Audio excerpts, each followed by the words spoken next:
പല കാര്യങ്ങളിലും നമ്മുടെ രാഷ്ട്രീയ നേതാക്കന്മാരുടെ വിഷയത്തിൽ മുൻപേ നടന്നവനാണ് വി എസ്. ഒരു തുടർഭരണം അദ്ദേഹത്തിന് ലഭിക്കേണ്ടതായിരുന്നു, അത് ലഭിച്ചനേമായിരുന്നു.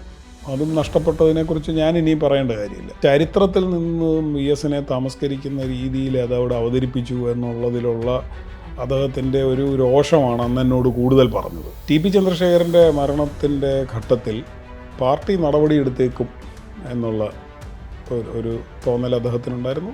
ഞാൻ മടങ്ങി വന്നിട്ട് പറയാനുള്ള കാര്യങ്ങൾ 3 ദിവസം എഴുതിയാൽ പത്രക്കാർക്ക് തീരില്ല എന്ന് പറഞ്ഞാണ് വി എസ് ഇവിടുന്ന് പോയത്. അദ്ദേഹത്തെ ഏറ്റവും വേദനിപ്പിച്ച സംഭവം പി ബിയിൽ നിന്ന് അദ്ദേഹത്തെ പുറത്താക്കിയ കാര്യമാണ്. നമ്മൾ പാർട്ടി നോക്കിക്കഴിഞ്ഞാൽ ഏറ്റവും വലിയ ശത്രു സ്വന്തം കമ്മിറ്റിയിൽ തന്നെയാണ് എന്നുള്ള രീതിയിലാണ് ഇത് പോകുന്നത്. അതൊക്കെ മനുഷ്യ സഹജമായിരിക്കും, അതൊക്കെ ഉണ്ടായിട്ടുണ്ട്. മോഡി ആരാണെന്ന് ജോസഫിനൊന്നും കൃത്യമായി മനസ്സിലായിട്ടില്ല എന്നാണ് അദ്ദേഹം പറഞ്ഞത്. അദ്ദേഹം ആത്മകഥ എഴുതാൻ പലതവണ ആരംഭിച്ചിട്ട് പിന്നീട് വേണ്ടെന്ന് വെച്ചതാണ്. പൊളിറ്റിക്കൽ ക്ലാരിറ്റി ഇതൊക്കെ അദ്ദേഹത്തിന് ഇത്രത്തോളം എങ്ങനെയാണ് ഉള്ളത് എന്നുള്ളത് അത്ഭുതപ്പെടുത്തുന്നതാണ്. കമ്മിറ്റിയിൽ വ്യത്യസ്ത അഭിപ്രായം പറഞ്ഞവരുടെ സ്ഥിതി എന്താണെന്ന് നോക്കും. 80 വർഷം സ്ഥായിയായിട്ടൊരു മനുഷ്യന് നിൽക്കാൻ പറ്റില്ല. അങ്ങനെ നിൽക്കുന്ന മനുഷ്യന് വളർച്ചയില്ലാത്ത മനുഷ്യനാണ് അദ്ദേഹം. അത് കേരള ജനതയോട് മുഴുവൻ ആണ് കൈകൂപ്പി നിൽക്കുന്നതെന്നാണ് എനിക്ക് തോന്നുന്നത്. പി എസിന് അങ്ങനെ ഒരു കോമ്പറ്റീറ്റർ എന്ന് പറയാവുന്ന ഒരു ലീഡർ കേരളത്തിൽ ഉണ്ടായിരുന്നില്ല. അദ്ദേഹം വിജയമാഷിനോട് പറയുന്ന ഒറ്റ വാചകം മാത്രമാണ്: പോരാട്ടം അവസാനിച്ചിട്ടില്ല, പോരാട്ടം തുടരും.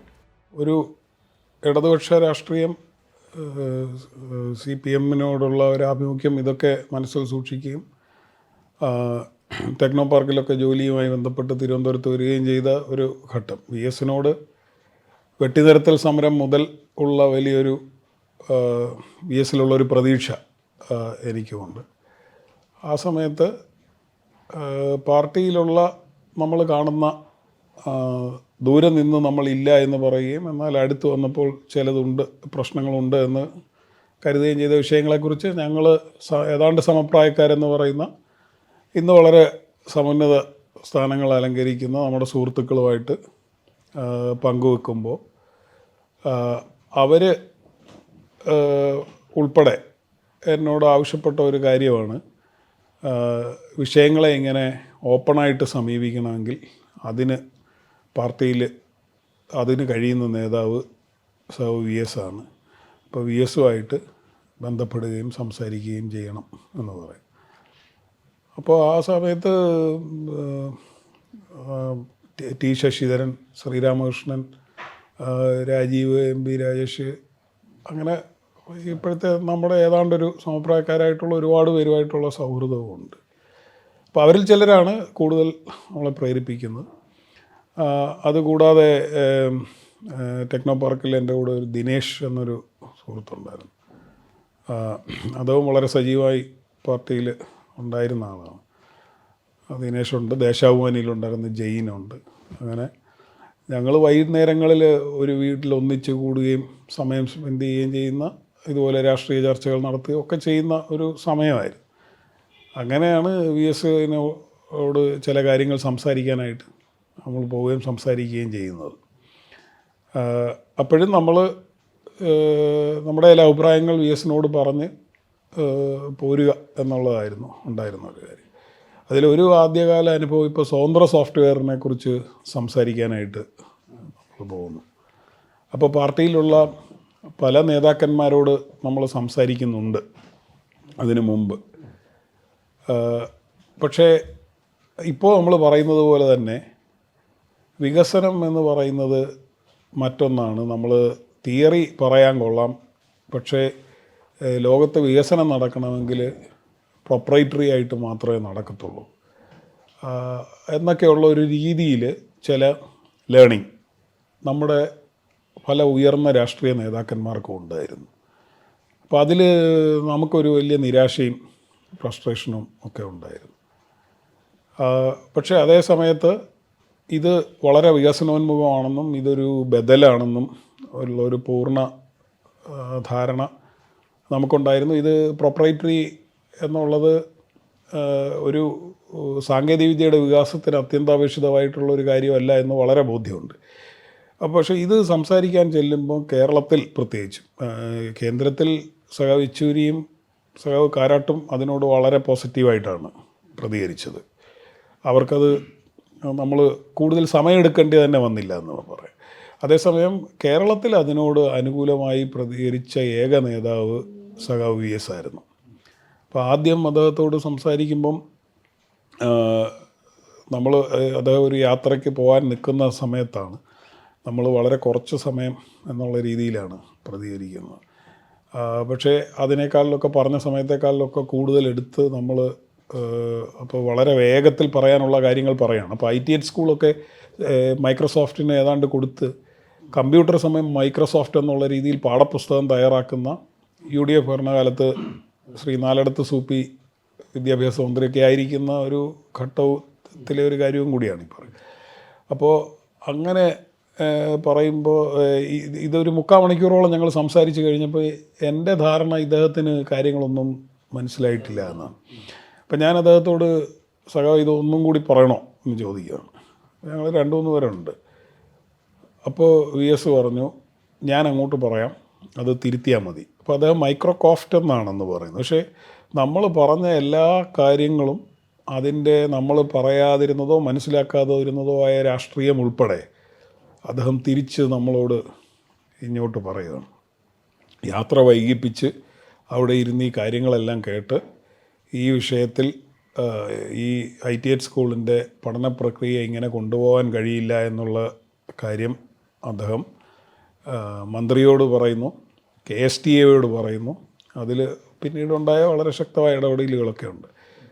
അപ്പോൾ എൻ്റെ സുഹൃത്തുക്കൾ എന്നോട് പറഞ്ഞ കാര്യം നമുക്ക് ബോധ്യപ്പെടുന്നതിനെക്കുറിച്ചാണ് ഈ പറഞ്ഞത്. ഇപ്പം നമ്മൾ പറയുന്ന ഈ ഔപചാരിക വിദ്യാഭ്യാസങ്ങൾക്കൊക്കെ അപ്പുറത്ത് ഈ വിഷയങ്ങളെ വളരെ എലിമെൻ്ററി ആയിട്ട് സമീപിക്കാനുള്ളൊരു പൊളിറ്റിക്കൽ ക്ലാരിറ്റി അദ്ദേഹത്തിനുണ്ട്. ഞാൻ അതിനുശേഷം ഇപ്പോൾ റിച്ചർഡ് സ്റ്റോൾമാനുമായിട്ട് അദ്ദേഹം സംസാരിക്കുന്നു. റിച്ചർഡ് സ്റ്റോൾമാൻ്റെ പ്രസംഗം നമ്മളൊക്കെ കേട്ടിട്ടുണ്ട്. എങ്ങനെയാണ് ഈ VSഉം സ്റ്റോൾമാനും കൂടി 1 മണിക്കൂറിലധികം സംസാരിക്കുക എന്നുള്ളത്? ഇവർക്ക് 2 പേർക്കും തിരക്കുള്ളവരാണ്. നമ്മൾ അത്ഭുതപ്പെടുത്തുന്ന കാര്യമാണ്. ഒന്ന് ഭാഷയുടെ ബുദ്ധിമുട്ടുകളുണ്ട്, സംസ്കാരത്തിൻ്റെ ഒരുപാട് അവർ തമ്മിൽ എന്താണ് what is the common factor എന്നുള്ളത് നമ്മൾ ആലോചിക്കേണ്ട ഒരു കാര്യമാണ്. അപ്പോൾ ഞാൻ പറയുന്നത് VS അവിടെ ഇരുന്നിട്ട് ഇത് കോഡ് ചെയ്യാനൊന്നും അല്ലല്ലോ പഠിക്കുന്നത്. അതിൻ്റെ VS സംസാരിക്കുന്നത് അതിൻ്റെ സാങ്കേതിക കാര്യങ്ങളെക്കുറിച്ചേ അല്ല, അതിൻ്റെ രാഷ്ട്രീയത്തെക്കുറിച്ചാണ്. എല്ലാത്തിനും ഒരു രാഷ്ട്രീയമുണ്ടല്ലോ. ഇപ്പോൾ ഞാൻ VSൻ്റെ IT അഡ്വൈസർ എന്നുള്ള രീതിയിൽ പ്രവർത്തിച്ചു. ഞാൻ പലരോടും പറയുന്നത് എൻ്റെ അഡ്വൈസർ എന്ന തസ്തികയുടെ പേര് മാത്രമാണ്. എൻ്റെ ജോലി ട്രാൻസ്ലേറ്ററുടെ ആയിരുന്നു. ഈ സാങ്കേതിക പദങ്ങൾ ഉപയോഗപ്പെടുത്തിക്കൊണ്ട് മനുഷ്യന് മനസ്സിലാകാത്ത രീതിയിൽ ഇത് അവതരിപ്പിക്കുന്നതിൽ ഞങ്ങൾ സാങ്കേതിക വിദ്യാരംഗത്ത് പ്രവർത്തിക്കുന്നവർക്ക് വലിയ വൈദഗ്ധ്യമുണ്ട്. കുറേ ജാർഗൺസ് പറയും. അതിനെയൊക്കെ മാറ്റി ഇതാണ് സംഭവിക്കുന്നതെന്ന് അദ്ദേഹത്തിന് ട്രാൻസ്ലേറ്റ് ചെയ്ത് കൊടുത്താൽ ഏതാണ് ശരിയായ ദിശ സംസ്ഥാനം എടുക്കേണ്ടത്, മനുഷ്യരെടുക്കേണ്ടതെന്ന് പറയാനുള്ള രാഷ്ട്രീയ ബോധം ഇവർക്കുണ്ടെന്നുള്ളതാണ്. ഇപ്പോൾ റിച്ചർഡ് സ്റ്റോൾമാൻ്റെ കേസിൽ VS ഒരു കർഷക നേതാവായിട്ട് ഉയർന്നു വന്ന ആളാണ്. VS വെട്ടിനിരത്തൽ സമരത്തെക്കുറിച്ച് നമ്മൾ പറഞ്ഞു. VSൻ്റെ രാഷ്ട്രീയം നമ്മൾ നോക്കിയാൽ പ്രകൃതി വിഭവങ്ങളെ അനാവശ്യമായി ദുരുപയോഗം ചെയ്യുന്നതിനെതിരായിട്ട് അദ്ദേഹം ശക്തമായ നിലപാടെടുത്തിട്ടുണ്ട്. ഭൂമി അദ്ദേഹത്തെ സംബന്ധിച്ചൊരു വളരെ പ്രധാനപ്പെട്ട വിഷയമായിരുന്നു. നമുക്ക് അത് പറയേണ്ടതില്ല. അപ്പോൾ റിച്ചർഡ് സ്റ്റോൾമാനെ പോലൊരാൾ അറിവും അതിൻ്റെ ഉൽപ്പന്നങ്ങളും ചിറകെട്ടി, പേറ്റൻറ്റ്, കോപ്പിറൈറ്റ് മുതലായ കാര്യങ്ങളിൽ ചിറകെട്ടി നിർത്തി അതിൻ്റെ വ്യാപനത്തെ തടസ്സപ്പെടുത്തുന്നതിനെതിരായിട്ടുള്ളൊരു നിലപാട് എടുക്കുന്ന ആളാണ്. അപ്പോൾ നമ്മൾ ഇവർ 2 പേരെയും വികസന വിരോധികൾ എന്നാണ് സോക്കോൾഡ് വികസനവാദികൾ പറയുന്ന കാര്യം. അപ്പോൾ നമ്മൾ ഇന്നത്തെ കാലത്തെ വികസനത്തെ നമ്മൾ നോക്കിയാൽ വികസനം is based on pseudo abundance and pseudo scarcity എന്ന് പറഞ്ഞാൽ things which are naturally finite, പ്രകൃതി വിഭവങ്ങളൊക്കെയാണ് ഞാൻ ഉദ്ദേശിച്ചത്. അത് സ്വാഭാവികമായി അത് ഫൈനൈറ്റാണ്, പക്ഷേ they are treated as infinite. അതിൻ്റെ ഉപയോഗം എത്രയും വർദ്ധിക്കുന്നോ അത്രത്തോളം വികസനോന്മുഖം എന്നാണ് പ്രചരിപ്പിക്കുന്നത്. നമ്മൾ പാലാരിവട്ടം പാലം GDP അനുസരിച്ച് പാലാരിവട്ടം പാലമാണ് സമാനമായൊരു പാലത്തേക്കാൾ കൂടുതൽ വികസനോന്മുഖം. പൊളിക്കുമ്പോഴും പൈസ, വീണ്ടും കെട്ടുമ്പോഴും പൈസ. അപ്പോൾ ഈ പൈസയുടെ വ്യാപനം മാത്രം അളക്കുക. അതേസമയം സ്യൂഡോ സ്കേഴ്സിറ്റി എന്ന് പറയുന്നത് things which are naturally infinite, അറിവും അതിൻ്റെ ഉൽപ്പന്നങ്ങളും ഒക്കെ അങ്ങനെയാണ്. അതിനെ ഫൈനൈറ്റ് ആണെന്നുള്ള രീതിയിൽ പേറ്റൻറ്റ്, കോപ്പിറൈറ്റ് അങ്ങനെ ചിറകെട്ടി നിർത്തി തടസ്സപ്പെടുത്തുന്നതിനെതിരായിട്ടുള്ള അതിനെ പ്രോത്സാഹിപ്പിക്കുന്നതാണ് ഇപ്പോഴത്തെ വികസന നയം എന്ന് പറയും. അപ്പോൾ ഇവർ രണ്ടുപേരും സ്വാഭാവികമായ വികസനം വേണം എന്ന് പറയുന്നവരാണ്. അപ്പോൾ ഇവർ തമ്മിൽ സംസാരിക്കുന്നിടത്ത് റിച്ചർഡ് സ്റ്റോൾമാൻ എന്ന് പറയുന്ന ഒരു ടെക്നോക്രാറ്റും VS എന്ന് പറയുന്ന ഒരു കർഷക നേതാവും ഒരു പ്രൈമറി വിദ്യാഭ്യാസം പോലും ഔപചാരിക വിദ്യാഭ്യാസം പോലും നേടിയിട്ടില്ലാത്ത ഒരാളും തമ്മിൽ സംസാരിക്കുമ്പോൾ അവർക്ക് കോമണായിട്ട് സംസാരിക്കാനുള്ള ഒരുപാട് ഘടകങ്ങളുണ്ട്. ഇത് മനസ്സിലാകാത്തത് കൊണ്ടാണ് എനിക്ക് അത്ഭുതം തോന്നിയത്, പലർക്കും അത്ഭുതം തോന്നുന്നത്. സ്റ്റോൾമാൻ അങ്ങനെ ഒരുപാട് വാക്കുകൾ പറയുന്ന ആളല്ല. സംസാരിച്ചു കഴിഞ്ഞാൽ പിന്നെ അദ്ദേഹത്തിൻ്റെ ജോലിയിലേക്ക് ഉൾവലിയുന്ന ഒരാളാണ്. അങ്ങനെ ഒരു കമൻ്റ് എന്തെങ്കിലും നമ്മൾ ചോദിക്കുകയോ പറയുകയോ ചെയ്തിരുന്നില്ല. കാര്യം സ്റ്റോൾമാൻ്റെ ഒരു സർട്ടിഫിക്കറ്റും VSൻ്റെ ആവശ്യമുണ്ടെന്ന് നമ്മൾ അന്ന് കരുതിയിരുന്നുമില്ല. പക്ഷേ തീർച്ചയായിട്ടും അദ്ദേഹത്തിന് വലിയ മതിപ്പുണ്ടായിരുന്നു എന്നുള്ളത് നമുക്കറിയാം. പല വിഷയങ്ങളിലും അദ്ദേഹം VSനോട് കമ്മ്യൂണിക്കേറ്റ് ചെയ്തിട്ടുണ്ടോ എന്ന് ചോദിച്ചിട്ടുണ്ട്. ഒരു തവണയല്ല, പല തവണ കണ്ടിട്ടുണ്ട്. കേരളത്തിൽ VSും അതിനെ തുടർന്ന് പാർട്ടിയും എടുത്ത നിലപാടുണ്ട്. അത് VS മാത്രമല്ല, അഖിലേന്ത്യാ നേതൃത്വം ആ കാര്യത്തിൽ വളരെ ഖണ്ഡിതമായ നിലപാടെടുത്താണ്. പഠന കോൺഗ്രസ്സിൽ വെച്ച് അടുത്ത ഭരണം വരുന്ന സമയത്ത് 2005 തോന്നുന്നു, അടുത്ത ഭരണം വരുന്ന സമയത്ത് പ്രാഗ്മാറ്റിക്കായിട്ടുള്ളൊരു പൊസിഷനെ എടുക്കത്തുള്ളൂ എന്നന്ന് ശ്രീ തോമസ് ഐസക് പ്രസ്താവിച്ചതാണ്. ശ്രീ P. ഉണ്ണികൃഷ്ണനൊക്കെ കൂടിയ ഒരു സെമിനാർ ഉണ്ടായിരുന്നു. ഞങ്ങളവിടെ സ്വതന്ത്ര സോഫ്റ്റ്വെയറിൻ്റെ കാര്യം അവതരിപ്പിക്കണം എന്ന് പറഞ്ഞ് ഞങ്ങളവിടെ ഒരു തർക്കമുണ്ടായി. ആ തർക്കത്തിൽ ഇടപെട്ടുകൊണ്ട് അന്ന് യെച്ചൂരി അവിടെ വെച്ചാണ് ആദ്യമായിട്ട് പാർട്ടിയുടെ നയം സ്വതന്ത്ര സോഫ്റ്റ്വെയറിനെ പ്രോത്സാഹിപ്പിക്കുക എന്നുള്ളതാണ് എന്ന് യെച്ചൂരി, അന്നും IT വിഭാഗമൊക്കെ കൈകാര്യം ചെയ്തിരുന്ന അദ്ദേഹമായിരുന്നു. അദ്ദേഹം അന്ന് പഠന കോൺഗ്രസ്സിൽ വെച്ച് ആ IT സെഷനിൽ വെച്ച് പ്രഖ്യാപിക്കുകയാണ് ചെയ്തത്.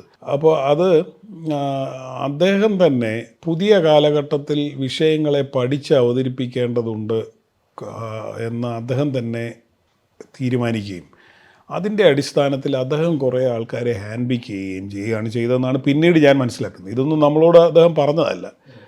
അങ്ങനെ ഞങ്ങളവിടെ, ഞാൻ മാത്രമല്ല മറ്റ് പലരും അവിടെ പ്രവർത്തിച്ചത് നമുക്കറിയാം. അത് അദ്ദേഹത്തിൻ്റെ തന്നെ ഒരു തിരിച്ചറിവായിരുന്നു. ഞാൻ പറയാൻ വന്നത്, ഈ പല കാര്യങ്ങളിലും നമ്മുടെ രാഷ്ട്രീയ നേതാക്കന്മാരുടെ വിഷയത്തിൽ മുൻപേ നടന്നവനാണ് VS എന്നാണ് ഞാൻ വിലയിരുത്തുന്നത്. ഇപ്പോൾ വെട്ടിനിരത്തൽ സമരത്തെക്കുറിച്ച് നമ്മൾ പറഞ്ഞു.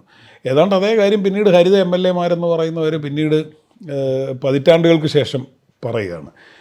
ഈ വിഷയത്തിലും നമ്മളവിടെ വന്ന് സംസാരിച്ച് പോരുന്ന ഇടത്തുനിന്ന് ഇന്ന കാര്യങ്ങൾ സംസാരിച്ച ആളെ ഇനി വിളിക്കൂ എന്ന് പറഞ്ഞ് VS അങ്ങനെ ഹാൻഡ് പിക്ക് ചെയ്തതുകൊണ്ടാണ് ആ ഓഫീസിൽ കൂടുതൽ അടുത്ത് പ്രവർത്തിക്കാനും പിന്നീട് VSനോട് അടുത്ത് പ്രവർത്തിക്കാനും ഇടവന്നതെന്നാണ് ഞാൻ പിന്നീട് മനസ്സിലാക്കിയ കാര്യം. അപ്പോൾ നമ്മുടെ സംസാരത്തിൽ എവിടെയോ ഒരു പൊളിറ്റിക്കൽ കണ്ടൻ്റ് ഉണ്ട് എന്ന് അദ്ദേഹം മനസ്സിലാക്കുകയും അങ്ങനെയുള്ള ആൾക്കാരോട് അദ്ദേഹം സഹകരിപ്പിക്കുകയുമാണ് അദ്ദേഹം ചെയ്തതെന്നുള്ളത്. 2006 തെരഞ്ഞെടുപ്പുമായി ബന്ധപ്പെട്ട കാര്യം, 2006 തെരഞ്ഞെടുപ്പ് ഒരു സാഹചര്യത്തിലും സീറ്റ് നിഷേധിക്കപ്പെടുന്ന ഒരവസ്ഥ ഉണ്ടാകുമെന്ന് ഞാനൊന്നും വിചാരിച്ചില്ല. മലപ്പുറം സമ്മേളനത്തിന് ശേഷമായിരുന്നു എന്നുള്ളത് ശരിയാണ്. പക്ഷേ അപ്പോഴും VSൻ്റെ ഒരു നമ്മൾ അവസാനം വരെ കണ്ടതുപോലെ മറ്റ് സഖാക്കൾക്കുള്ള സംഘടനാപരമായ ഒരു നീതി ആയിരുന്നില്ല VSനുണ്ടായിരുന്നത് എന്നുള്ളത് നമുക്കെല്ലാവർക്കും അറിയാവുന്ന കാര്യമാണ്. കാരണം അത് VS എന്നുള്ള ആ മനുഷ്യൻ്റെ രാഷ്ട്രീയ കോൺട്രിബ്യൂഷൻ, ജനകീയമായിട്ടുള്ള ഒരു മുഖം, അതൊക്കെ കൊണ്ട് കിട്ടിയ ഒരു നേടിയെടുത്ത ഒരു കാര്യമാണെന്നാണ് ഞാൻ വിചാരിക്കുന്നത്. പാർട്ടിയിലെ ഇതര സഖാക്കൾക്ക് അത്രത്തോളം ഒരു ലിബർട്ടി ഉണ്ടായിരുന്നുവെന്ന് ഞാൻ വിചാരിക്കുന്നത്. VSന് അങ്ങനെ ആ രീതിയിൽ ഒരു വളരെ വ്യത്യസ്തനായ മനുഷ്യനാണ്. ഞാൻ കല്ലുകൊണ്ടൊരു മനുഷ്യനെ ഞാൻ പറയും. അത് നമ്മളൊക്കെ, ഞാൻ വളരെ ആ രീതിയിൽ വളരെ ഒരു ലെസർ മോർട്ടലാണ്. എനിക്ക് അങ്ങനെ ഒരു പാരമ്പര്യമോ ഒന്നുമില്ല. ഒരു മിഡിൽ ക്ലാസ് ഫാമിലിയിൽ നിന്ന് ഇതുപോലൊരു രാഷ്ട്രീയ സംഘർഷമൊന്നും അനുഭവിച്ച് വളർന്ന ഒരാളല്ലാത്തത് കൊണ്ട് നമ്മളെ സംബന്ധിച്ച് പല ദിവസവും നമുക്ക് നെഞ്ചിലൊരു കല്ലെടുത്ത് വെച്ച പോലെ തോന്നും. ഒരുപാട് രഹസ്യങ്ങളൊന്നും സൂക്ഷിച്ച് പരിചയമില്ലാത്ത നമുക്ക് വലിയ ബഹരിച്ച രഹസ്യങ്ങൾ സൂക്ഷിക്കേണ്ടി വരുന്നു. അത് ഓർക്കുമ്പോൾ ഇപ്പോഴും ടെൻഷനാണ്. അങ്ങനെ ഉള്ള ദിവസങ്ങളൊക്കെ ഉണ്ട്. മറ്റ് ചിലർക്ക് അത്രത്തോളം ഉണ്ടാവില്ലായിരിക്കും. അത് ഞാൻ പറഞ്ഞത് ഓരോരുത്തരുടെ മേക്കിംഗാണ് ഞാൻ പറഞ്ഞത്. പക്ഷേ വി എസിനെ സംബന്ധിച്ചിടത്തോളം അദ്ദേഹം അങ്ങനെ രൂപപ്പെട്ടു വന്ന ഒരു ആളും കൂടിയാണ്.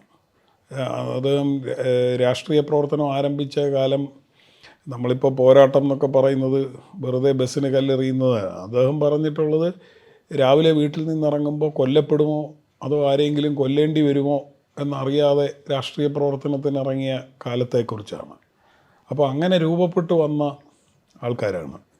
2, അധികാരം എന്ന് പറയുന്നത് ഒരു വിദൂര സ്വപ്നത്തിൽ പോലും ഉണ്ടായിരുന്നൊരു കാലമല്ല.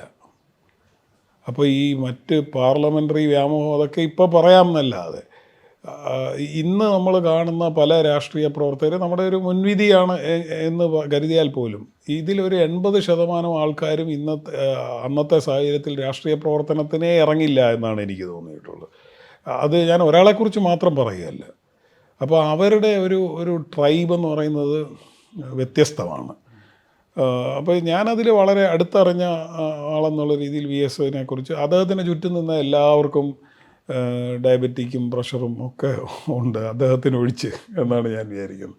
അദ്ദേഹം വേറെ ഒരു വ്യക്തിത്വമാണ്. പിന്നെ അദ്ദേഹം തന്നെ ഒരാളെ ഏറ്റവും കൂടുതൽ ഒരാളെക്കുറിച്ച് പറയുന്ന ഏറ്റവും നല്ല അഭിപ്രായം ഒരു ഫൈറ്ററാണെന്നുള്ളതായിരിക്കും, പോരാളിയാണെന്നുള്ളത്. അത് പറഞ്ഞാൽ ആ ആളെ അദ്ദേഹം റെസ്പെക്റ്റ് ചെയ്യുന്നു എന്നാണ്. അപ്പോൾ അങ്ങനെ ജീവിതത്തിൽ പൊരുതി മാത്രമേ കാര്യങ്ങൾ നേടൂ എന്ന് വിശ്വസിക്കുന്ന ആളാണ്. അതുകൊണ്ടാണ് സമരം തന്നെ ജീവിതം. അങ്ങനെ അദ്ദേഹം എല്ലാം സമരത്തെക്കുറിച്ചാണ് അദ്ദേഹം സംസാരിക്കുക. Is a born rebel. Malappuram സമ്മേളനത്തിൽ ഞാൻ അന്നേരം അദ്ദേഹത്തിൻ്റെ കൂടില്ല. പക്ഷേ അദ്ദേഹത്തോടൊപ്പം ഇങ്ങോട്ട് സഞ്ചരിച്ച് വന്നവരിൽ നിന്ന് ഞാൻ മനസ്സിലാക്കിയിട്ടുള്ളത് അവർ ധരിച്ചിരുന്നത് മലപ്പുറം സമ്മേളനത്തിൽ പരാജയപ്പെട്ടു എന്ന് വി എസിന് മനസ്സിലായിട്ടില്ല എന്നായിരുന്നു. അത് ഇങ്ങോട്ട് വരുന്ന വഴിക്ക് അദ്ദേഹം വിജയമാഷെ വിളിക്കാൻ പറയുന്നു. വിജയമാഷെ വിളിക്കാൻ പറഞ്ഞ് ഫോൺ കണക്ട് ചെയ്ത് കൊടുത്തപ്പം അദ്ദേഹം വിജയമാഷിനോട് പറയുന്ന ഒറ്റ വാചകം മാത്രമാണ്: പോരാട്ടം അവസാനിച്ചിട്ടില്ല, പോരാട്ടം തുടരും, കട്ട് ചെയ്ത്. ഇത് മാത്രമേ. അപ്പോഴാണ് ഇത് ഇലക്ഷൻ അവിടെ പരാജയമാണ് സംഭവിച്ച, വിജയമല്ല എന്ന് വി എസിന് മനസ്സിലായി എന്നുള്ള കാര്യം കൂടെയുള്ളവർക്ക് മനസ്സിലായത്. ഇതാണ് ഞാൻ അവരിൽ നിന്ന് മനസ്സിലാക്കിയിട്ടില്ല. വി എസ് അന്ന് അങ്ങനെ അത്രയൊന്നും ഓപ്പൺ അപ്പ് ചെയ്യില്ല ആ വിഷയങ്ങളിൽ. അതിനുശേഷം ശർമ്മയും ചന്ദ്രൻ സഹാവിനെയൊക്കെ സെക്രട്ടേറിയറ്റിൽ നിന്ന് മാറ്റുന്നു. വി എസ് ദേശാഭിമാനി ചീഫ് എഡിറ്റർ സ്ഥാനത്ത് നിന്ന് മാറുന്നു. അങ്ങനെ പല കാര്യങ്ങളുണ്ട്. പക്ഷെ അതൊന്നും അദ്ദേഹത്തെ അങ്ങനെ ഉലച്ചിട്ടില്ല. അതായത് പാർട്ടിയിലുള്ള ഒരു ഫൈറ്റിംഗ് സ്പേസിന് അദ്ദേഹത്തിന് ഫൈറ്റ് ചെയ്യാൻ ഒരു തിരിച്ചടി ഉണ്ടായി എന്നല്ലാതെ അത് അസ്തമിച്ചു എന്ന് അദ്ദേഹം ഒരിക്കലും കരുതിയിരുന്നില്ല. നമ്മളൊക്കെ ഇത് മുന്നോട്ടുള്ള പോക്ക് ദുഷ്കരമാണ് എന്ന് വിചാരിച്ചിരുന്നെങ്കിലും അദ്ദേഹം അങ്ങനെ കരുതിയിരുന്നില്ല എന്നാണ് ഞാൻ വിചാരിക്കുന്നത്. അതുകൊണ്ട് അതൊന്നും മലപ്പുറം സമ്മേളനത്തിന് ശേഷം അദ്ദേഹം അങ്ങനെ തകർന്ന ഒരവസ്ഥ എന്നൊന്നും പറയാനുണ്ടായിരുന്നില്ല. ആലപ്പുഴ സമ്മേളനത്തിൻ്റെ കാര്യത്തിൽ കുറച്ചുകൂടി വ്യത്യസ്തമായിരുന്നു. അപ്പോഴത്തേക്ക് പാർട്ടിയിലെ സ്ഥിതികൾ നമുക്കെല്ലാവർക്കും അറിയാവുന്ന പോലെ. പക്ഷേ ആലപ്പുഴ സമ്മേളനത്തിൻ്റെ കാര്യത്തിലും ഇപ്പോൾ കൃഷ്ണപിള്ള സ്മാരകം തകർത്ത വിഷയത്തിലുള്ള പാർട്ടിയുടെ പ്രതികരണത്തോട്, പാർട്ടിയുടെ നടപടികളോട് വി എസ് വളരെ രൂക്ഷമായിട്ടാണ് പ്രതികരിച്ചത്. അത് ഇപ്പോൾ അന്ന് ലതീഷ് എന്ന് പറഞ്ഞ് നമ്മുടെ ഓഫീസിൽ ജോലി ചെയ്തിരുന്ന ആലപ്പുഴയുള്ള ലതീഷിന് എതിരായിട്ടുള്ള നടപടിയൊക്കെ ഉണ്ട്. പക്ഷേ ഒരു ലതീഷിന് വേണ്ടി വി എസ് അങ്ങനെ ഇറങ്ങി ബാറ്റിൽ ചെയ്യുമെന്ന് വി എസിൻ്റെ ഒരു രാഷ്ട്രീയ ചരിത്രം അറിയാവുന്ന ആരും അങ്ങനെ കരുതും എന്ന് ഞാൻ വിചാരിക്കുന്നില്ല. പിന്നെ എന്തുകൊണ്ടാണ് അദ്ദേഹം അത്രയും രൂക്ഷമായി അതിനോട് പ്രതികരിച്ചത് എന്നുള്ളത് നമ്മൾ എന്നെ വളരെ ചിന്തിപ്പിച്ച കാര്യമാണ്. ആ വിഷയത്തിൽ ചില ഓഡിയോ ടേപ്പുകളൊക്കെ അടക്കം, അവിടുത്തെ രാഷ്ട്രീയ നേതാക്കളുടെ അടക്കമുള്ള ഓഡിയോ ടേപ്പുകളും റെക്കോർഡഡ് സംഭാഷണങ്ങളൊക്കെ നമ്മുടെ ഈ കിട്ടുകയും നമ്മളത് അന്വേഷണ ഉദ്യോഗസ്ഥർക്ക് കൊടുക്കുകയും ഒക്കെ ചെയ്തിട്ടുണ്ട്. അത് പോട്ടെ, അത്തരം വിശദാംശങ്ങളിലേക്ക് ഞാൻ പോകുന്നില്ല. പക്ഷെ ഞാൻ വിചാരിക്കുന്നത് ആലപ്പുഴ സമ്മേളനത്തിൽ എന്താണ് വരാൻ പോകുന്നത് എന്നുള്ളത് മുൻകൂട്ടി കാണാനുള്ള ഒരു രാഷ്ട്രീയ ബോധം വി എസിനുണ്ട് എന്നാണ്. അപ്പോൾ അതുകൊണ്ടാണ് അദ്ദേഹം അതിനോട് അത്രയും രൂക്ഷമായി പ്രതികരിച്ചതെന്ന് ഞാനിപ്പോൾ മനസ്സിലാക്കുന്നു. എന്നോടത് അദ്ദേഹം പറഞ്ഞിട്ടുണ്ടെന്നല്ല ഞാൻ പറയും. അതിനുശേഷം കൃഷ്ണപിള്ള സ്മാരകം തകർത്ത കേസിനെ എങ്ങനെയാണ് പാർട്ടിയും പോലീസും ഒക്കെ കൈകാര്യം ചെയ്തതെന്ന് നിങ്ങൾ ആലോചിച്ച് നോക്കൂ. ആരാണ് തകർത്തത് അറിയാമോ? ഇപ്പം നമ്മൾ സന്ദീപാനന്ദഗിരിയുടെയൊക്കെ ആശ്രമത്തിൻ്റെ കാര്യം ചോദിക്കുന്നില്ല, അതിലും വലിയ ചോദ്യമല്ലേ അത്? അവരാരാണെന്ന് അറിയാമോ? എന്തെങ്കിലും നടപടിയെടുത്തോ ഒക്കെ ആലോചിച്ച് കഴിഞ്ഞാൽ, അപ്പോൾ അന്ന് അവിടെ ജില്ലാ സെക്രട്ടറിക്ക് മാറ്റം വരുന്നു, സജി ചെറിയാൻ ജില്ലാ സെക്രട്ടറി ആയിട്ട് വരുന്നു, VS-നെതിരായിട്ട് ഒരു പ്രമേയം വരുന്നു. അന്ന് സമീപ ദിവസങ്ങളിലൊന്നും അതിലേക്ക് നയിക്കുന്ന ഒരു കാര്യവും ഉണ്ടായിട്ടില്ല, ഒരു വിഷയവും ഉണ്ടായിട്ടില്ല. അപ്പോൾ അത് എന്തിനാണെന്നുള്ളതിനെക്കുറിച്ച് VS-നൊരു ധാരണയുണ്ട്. ഞാനിപ്പോൾ പല കാര്യങ്ങളും ഞാൻ എടുക്കുന്ന ഒരു സമീപനം, ഞാനൊരു 10 വർഷം VS-നോടൊപ്പം പ്രവർത്തിച്ചപ്പോൾ അദ്ദേഹത്തിൻ്റെ പ്രൊപ്രൈറ്ററി ആയിട്ടുള്ള പല വിവരങ്ങളും എനിക്കറിയാം. അദ്ദേഹത്തിന് ഭാഷയുടെയൊക്കെ സഹായം വേണ്ടിയിരുന്നതുകൊണ്ട് PV-ക്കൊക്കെ കത്ത് തയ്യാറാക്കാൻ ഞാൻ പല കത്തുകളും തയ്യാറാക്കിയിട്ടുണ്ട്. പക്ഷെ അത് എൻ്റേതല്ല, അത് അദ്ദേഹത്തിൻ്റേതാണ്. അത് പുറത്ത് പറയേണ്ടതില്ല എന്ന് അദ്ദേഹം തീരുമാനിച്ചതാണ്.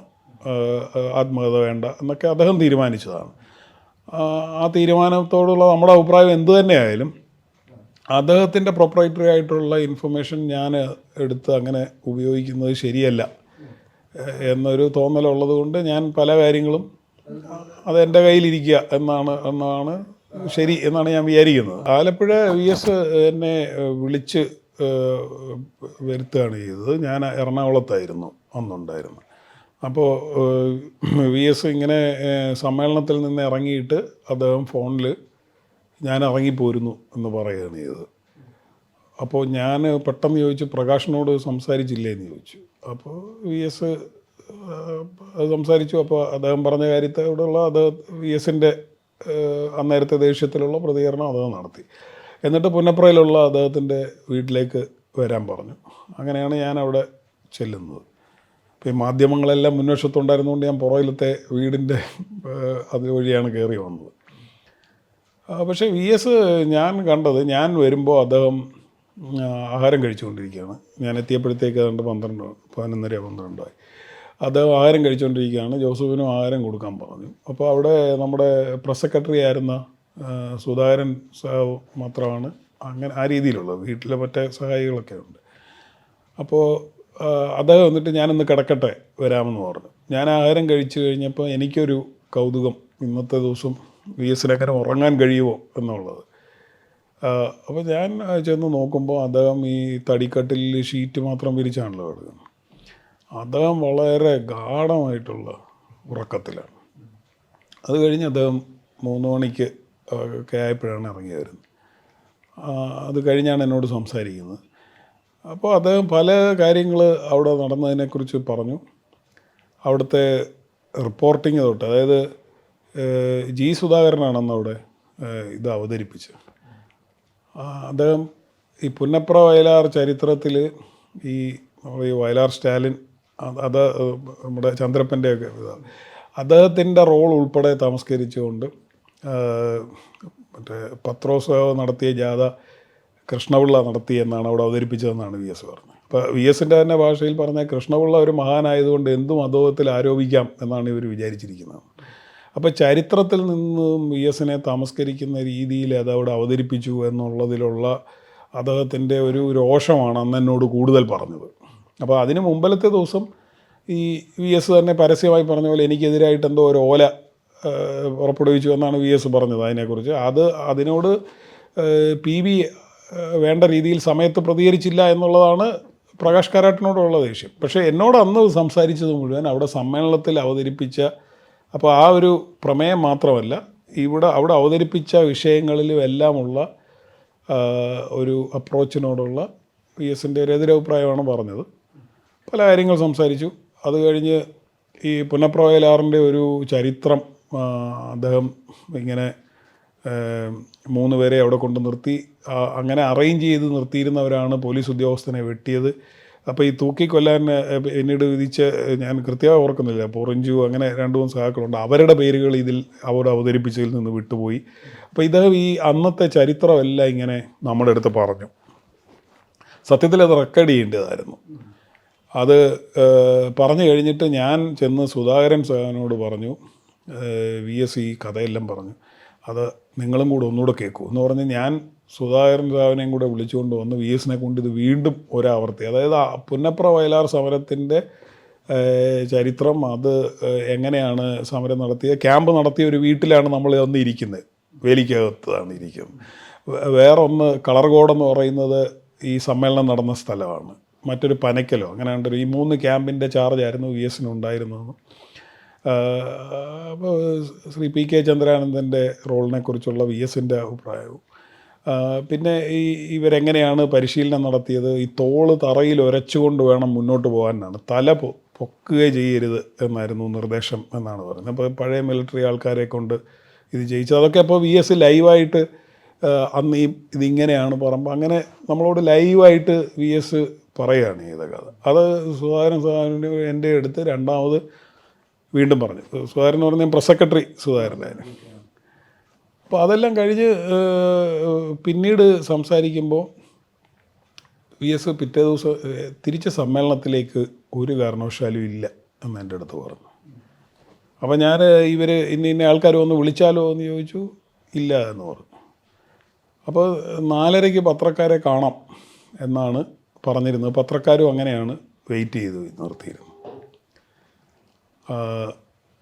സത്യസന്ധമായിട്ട് പറഞ്ഞാൽ അന്നത്തെ ദിവസം ഞാൻ വളരെ ദുർബലനായിപ്പോയി എന്നാണ് ഞാനിപ്പോൾ വിചാരിക്കുന്നത്. എനിക്ക് പെട്ടെന്ന് ഒറ്റയ്ക്ക് നമുക്ക് എടുക്കാവുന്ന തീരുമാനങ്ങളൊന്നുമല്ല. VS വളരെ റിസോൾഡായിട്ടാണ് ഒരു കാരണവശാലും സമ്മേളനത്തിലേക്കില്ല എന്നുള്ളൊരു, ആര് വിളിച്ചാലും ഇല്ല, ഞാൻ എൻ്റെ തീരുമാനം എടുത്തു കഴിഞ്ഞു എന്നുള്ള രീതിയിലാണ് സംസാരിച്ചുകൊണ്ട്.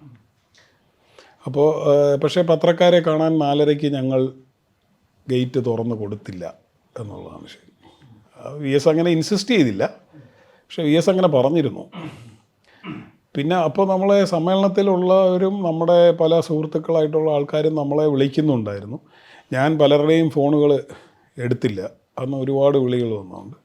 പക്ഷേ ചിലർ വരുന്നു, VSനെ കാണണം, അങ്ങനെ ഏകപക്ഷീയമായിട്ടുള്ള തീരുമാനങ്ങളിലേക്കൊന്നും പോകരുത് എന്നൊക്കെയുള്ള രീതിയിൽ. അപ്പോൾ പലരുടെയും ധാരണ എന്ന് പറഞ്ഞാൽ ഈ തീരുമാനമൊക്കെ നമ്മളെടുത്ത് കളയുന്നതാണ്. നമ്മളതിനൊക്കെ സത്യസന്ധമായി പറഞ്ഞ അശക്തരാണ്. അങ്ങനെ VSൻ്റെ തീരുമാനം എനിക്ക് എടുക്കാൻ കഴിയുന്നതുമല്ല. അതൊക്കെ പലരും തെറ്റിദ്ധാരണ കൊണ്ട് പറയുന്നതാണെന്നായിരിക്കും. അത്തരം സന്ദർഭങ്ങളിലൊക്കെ VS തന്നെയാണ് തീരുമാനം എടുക്കുക. അപ്പോൾ നമുക്കതിനൊരു കാറ്റലിസ്റ്റായിട്ട് നിൽക്കുക. ഈ നേരത്തെ പറഞ്ഞ പോലെ പത്രക്കാർ കാണട്ടെ എന്ന് പറഞ്ഞ് വിളിച്ചാൽ VS പത്രക്കാരോട് അന്നേരം അദ്ദേഹത്തിൻ്റെ ഫീലിങ്സ് പറയും. തീർച്ചയാണ് അത് വേണോ വേണ്ടായോ അത്തരം ചില കാര്യങ്ങൾ മാത്രം. അപ്പോൾ അന്ന് വൈകിട്ട് VS കിടക്കാൻ പോകുന്നതിന് മുമ്പ് എൻ്റെ അടുത്ത് പറഞ്ഞു, തിരുവനന്തപുരത്ത് വെച്ച് കാണാം എന്ന് പറഞ്ഞു. എന്നിട്ട് ഞാൻ ശരി എന്ന് പറഞ്ഞ് ഇറങ്ങി. അപ്പോൾ ഞങ്ങൾ ആരോടും അത് പറയുന്നില്ല, VS മടങ്ങിപ്പോവാണെന്നുള്ള കാര്യം പറയുന്നില്ല. ഞാൻ നേരത്തെ തന്നെ തിരുവനന്തപുരത്തേക്ക് പോരുവാണ് ചെയ്ത്. അപ്പോൾ എന്നോട് അദ്ദേഹം, ഞാൻ സാധാരണ ബസ്സിനും പബ്ലിക് ട്രാൻസ്പോർട്ട് ഉപയോഗിക്കുമെന്ന് അറിയാവുന്നതുകൊണ്ടായിരിക്കും, പുള്ളി കയറിയിട്ട് തിരിച്ചു വന്ന് എന്നോട് എങ്ങനെയാണ് പോകുന്നത്, ബസ്സിന് പോകണ്ട എന്ന് പറഞ്ഞു. അപ്പോൾ ഞാൻ ബ്രദർ വന്നിട്ടുണ്ട്, അപ്പോൾ ഞങ്ങൾ കാറിനായിരിക്കും പോവുക എന്ന് പറഞ്ഞു. അപ്പോൾ രാവിലെ അവിടെ വെച്ച് കാണാമെന്ന് പറഞ്ഞു. ഞാനൊരു 12 മണിയൊക്കെ ആയപ്പോൾ ഞാൻ അവിടെ നിന്ന് പോരുന്നു. അദ്ദേഹം 3 മണിക്ക് പുറകെ ഇനി തിരുവനന്തപുരത്ത് വന്നു എന്നുള്ളത് രാവിലെ. അപ്പോഴും തീരുമാനങ്ങൾ മാറാമല്ലോ, പലരും ഇടപെടാം. ഞാനിവിടെ വന്ന് TV കാണുമ്പോഴാണ് VS പുറപ്പെട്ടു എന്നുള്ള വാർത്ത കാണുന്നത്. പിന്നെ ഇവിടെ വെച്ച് കണ്ടു. TP ചന്ദ്രശേഖരൻ്റെ മരണത്തിൻ്റെ ഘട്ടത്തിൽ പാർട്ടി നടപടിയെടുത്തേക്കും എന്നുള്ള ഒരു തോന്നൽ അദ്ദേഹത്തിനുണ്ടായിരുന്നു. അങ്ങനെ അങ്ങ് വരട്ടെ എന്നുള്ളൊരു, അതായത് ഞാൻ പറയുന്നത് അത് ഒരു ബോർഡർ ലൈനിലായിരുന്നു അദ്ദേഹം നിന്നുകൊണ്ടിരുന്നു. അത് അദ്ദേഹത്തിനും ബോധ്യമുണ്ടായിരുന്നു എന്നാണ്. പക്ഷേ TP ചന്ദ്രശേഖരൻ്റെ ഒരു മരണം വരെ അദ്ദേഹം ഈ പാർട്ടിയുടെ ഒരു അച്ചടക്കത്തിനുള്ളിലാണ് എന്ന് ബോധ്യപ്പെടുത്താനുള്ളൊരു ശ്രമം നടത്തുമായിരുന്നു. പക്ഷേ TPയുടെ മരണത്തിന് ശേഷം ഉണ്ടായ പ്രസ്താവനകൾ ആ സീമ ലംഘിച്ചു, ബോർഡറിനപ്പുറത്തേക്ക് ഇറങ്ങി എന്നുള്ള കാര്യം അദ്ദേഹത്തിനും ബോധ്യമുണ്ടായിരുന്നു. അപ്പോൾ അതിൽ നടപടി ഉണ്ടായേക്കാം എന്ന് അദ്ദേഹം പ്രതീക്ഷിച്ചിരുന്നു. നടപടി ഉണ്ടാവട്ടെ, ഞാൻ മടങ്ങി വന്നിട്ട് പറയാനുള്ള കാര്യങ്ങൾ 3 ദിവസം എഴുതിയാൽ പത്രക്കാർക്ക് തീരില്ല എന്ന് പറഞ്ഞാണ് VS ഇവിടുന്ന് പോയത്. അപ്പോൾ അദ്ദേഹം അത് മനസ്സിലങ്ങനെ ഒരുപക്ഷെ അതുണ്ടായേക്കാം എന്ന് കരുതിയാണ് പോയതെന്നാണ് ഞാൻ വിചാരിക്കുന്നത്. പക്ഷേ അദ്ദേഹത്തിന് അങ്ങനെ പാർട്ടിയെ വിട്ടുപോകാൻ കഴിയുമായിരുന്നില്ല എന്നാണ് എനിക്ക് തോന്നുന്നത്. ഇപ്പോൾ തന്നെ ഈ ആത്മകഥയുടെ കാര്യമൊക്കെ പറയുമ്പോൾ അദ്ദേഹം ആത്മകഥ എഴുതാൻ പലതവണ ആരംഭിച്ചിട്ട് പിന്നീട് വേണ്ടെന്ന് വെച്ചതാണ്. അപ്പോൾ അദ്ദേഹത്തിനത് ബുദ്ധിമുട്ടുണ്ട്. അദ്ദേഹത്തിൻ്റെ മനസ്സിനോട് അത്രയും അടുത്ത പാർട്ടിയാണ്. അതുകൊണ്ട് അദ്ദേഹത്തിന് ബുദ്ധിമുട്ടുണ്ടെന്നാണ് ഞാൻ മനസ്സിലാക്കിയിട്ടുള്ളത്. അങ്ങനെ പ്രകടമായിട്ടൊന്നും അദ്ദേഹം കാണിക്കുന്ന ഒരാളല്ലല്ലോ. പക്ഷേ അദ്ദേഹത്തെ ഏറ്റവും വേദനിപ്പിച്ച സംഭവം PBയിൽ നിന്ന് അദ്ദേഹത്തെ പുറത്താക്കിയ കാര്യമാണ്. അദ്ദേഹം പലതവണ പറഞ്ഞിട്ടുണ്ട്. ബാക്കിയുള്ളതൊക്കെ അദ്ദേഹം അതിൻ്റെ സ്ട്രൈഡിലെടുത്ത്. എല്ലാവരും പറയുന്നത് 2006 തെരഞ്ഞെടുപ്പിൻ്റെ സമയത്തും അദ്ദേഹം സീറ്റ് നിഷേധിച്ചു. ഇപ്പോൾ ഇവിടെ നിന്നുള്ള കേന്ദ്ര കമ്മിറ്റി അംഗങ്ങളെല്ലാം എഴുന്നേറ്റ് അദ്ദേഹം ന്യൂനപക്ഷ വിരുദ്ധനാണ്, വികസന വിരോധിയാണ്, അദ്ദേഹം മത്സരിച്ചാൽ വിജയിക്കില്ല, പാർട്ടി വിജയിക്കില്ല എന്ന് പറഞ്ഞപ്പോൾ അദ്ദേഹം ഇത് വിഭാഗീയമായി പറയുന്നതാണ്. എന്നെങ്കിലും സഹാക്കളുടെ അഭിപ്രായം അങ്ങനെയാണെങ്കിൽ ഞാൻ മത്സരിക്കുന്നില്ല എന്ന് അദ്ദേഹം പറഞ്ഞതാണ്. അദ്ദേഹം മടങ്ങിയെത്തുമ്പോൾ അദ്ദേഹം മത്സരിക്കുന്നില്ല എന്ന് ഉള്ള അദ്ദേഹത്തിൻ്റെ തീരുമാനത്തിൽ ഏതാണ്ട് അദ്ദേഹം ഉറപ്പിച്ചാണ് വന്നത്. പിന്നീട് അത് രൂപപ്പെട്ടു വന്ന കാര്യങ്ങളാണ് ഇത് പലതും. ഇപ്പം നമ്മൾ ചെയ്തതെന്ന് പറഞ്ഞാൽ അദ്ദേഹത്തിൻ്റെ ഒരു പ്രതികരണം, ഇത് ഞാനും കൂടി അടങ്ങിയ കമ്മിറ്റി എടുത്ത തീരുമാനമാണ് എന്ന അദ്ദേഹത്തിൻ്റെ ഒരു പ്രതികരണം വന്നാൽ പിന്നെ ജനങ്ങൾ ഒരു പക്ഷേ പാർട്ടി അണികൾ അടങ്ങിയിരുന്നേക്കാം. പക്ഷേ അത് അദ്ദേഹത്തിൽ നിന്ന് ആ സമയത്ത് വരേണ്ടതില്ല എന്നൊരഭിപ്രായം നമ്മൾ പറഞ്ഞു. അത് അദ്ദേഹത്തെ കൊണ്ട് അങ്ങനെ സമ്മതിപ്പിക്കാൻ ഇടപെട്ടു എന്നുള്ളതിൽ കവിഞ്ഞൊരു റോള് ഇപ്പം ഞങ്ങൾക്ക് ആർക്കും, ഷാജാനോ എനിക്കോ അങ്ങനെ ആർക്കും ഉണ്ടെന്ന് എനിക്ക് തോന്നുന്നില്ല. ബാക്കിയൊക്കെ സ്വയം രൂപപ്പെട്ടു വന്ന ഒരു സമരമാണ്, നിങ്ങൾക്കുമൊക്കെ അറിയാവുന്ന കാര്യമാണ്. പക്ഷേ അതൊന്നും അദ്ദേഹത്തെ അങ്ങനെ വിഷമിപ്പിച്ചു എന്ന് ഞാൻ കരുതുന്നില്ല. പക്ഷേ PBയിൽ നിന്ന് അദ്ദേഹത്തെ ഒഴിവാക്കിയത് അദ്ദേഹത്തെ വളരെയധികം വേദനിപ്പിച്ചു. ഫൈറ്റിംഗ് സ്പിരിറ്റിൽ all is fair in war എന്ന് വിചാരിക്കുന്ന ആളാണ്. പക്ഷേ പിണറായിയോട് അങ്ങനെ ഒരു വിരോധമുണ്ടോ തിരിച്ചുണ്ടോ എന്നുള്ള കാര്യത്തിലും എനിക്ക് സംശയമുണ്ട്. അതായത് VSനെ സംബന്ധിച്ചിടത്തോളം VS അവരുടെ നേതാവല്ല എന്ന് പിണറായിയോ കോടിയേരിയോ ആരെങ്കിലും വിചാരിച്ചിട്ടുണ്ടെന്ന് ഞാൻ കരുതുന്നില്ല. കാരണം ഈ പ്രായവ്യത്യാസമാണ്. നിങ്ങൾ ഈ 100 വയസ്സും 76 വയസ്സും എന്ന് പറഞ്ഞാൽ നിങ്ങളൊന്ന് ആലോചിച്ച് നോക്കുക, ആ വ്യത്യാസമൊന്നും. ഇവരൊക്കെ രാഷ്ട്രീയ രംഗത്തേക്ക് കടന്നു വരുമ്പോൾ തന്നെ VS ഒരു വളരെ സമുന്നതനായിട്ടുള്ള നേതാവാണ്. പിന്നീട് പാർട്ടിക്കകത്ത് വന്ന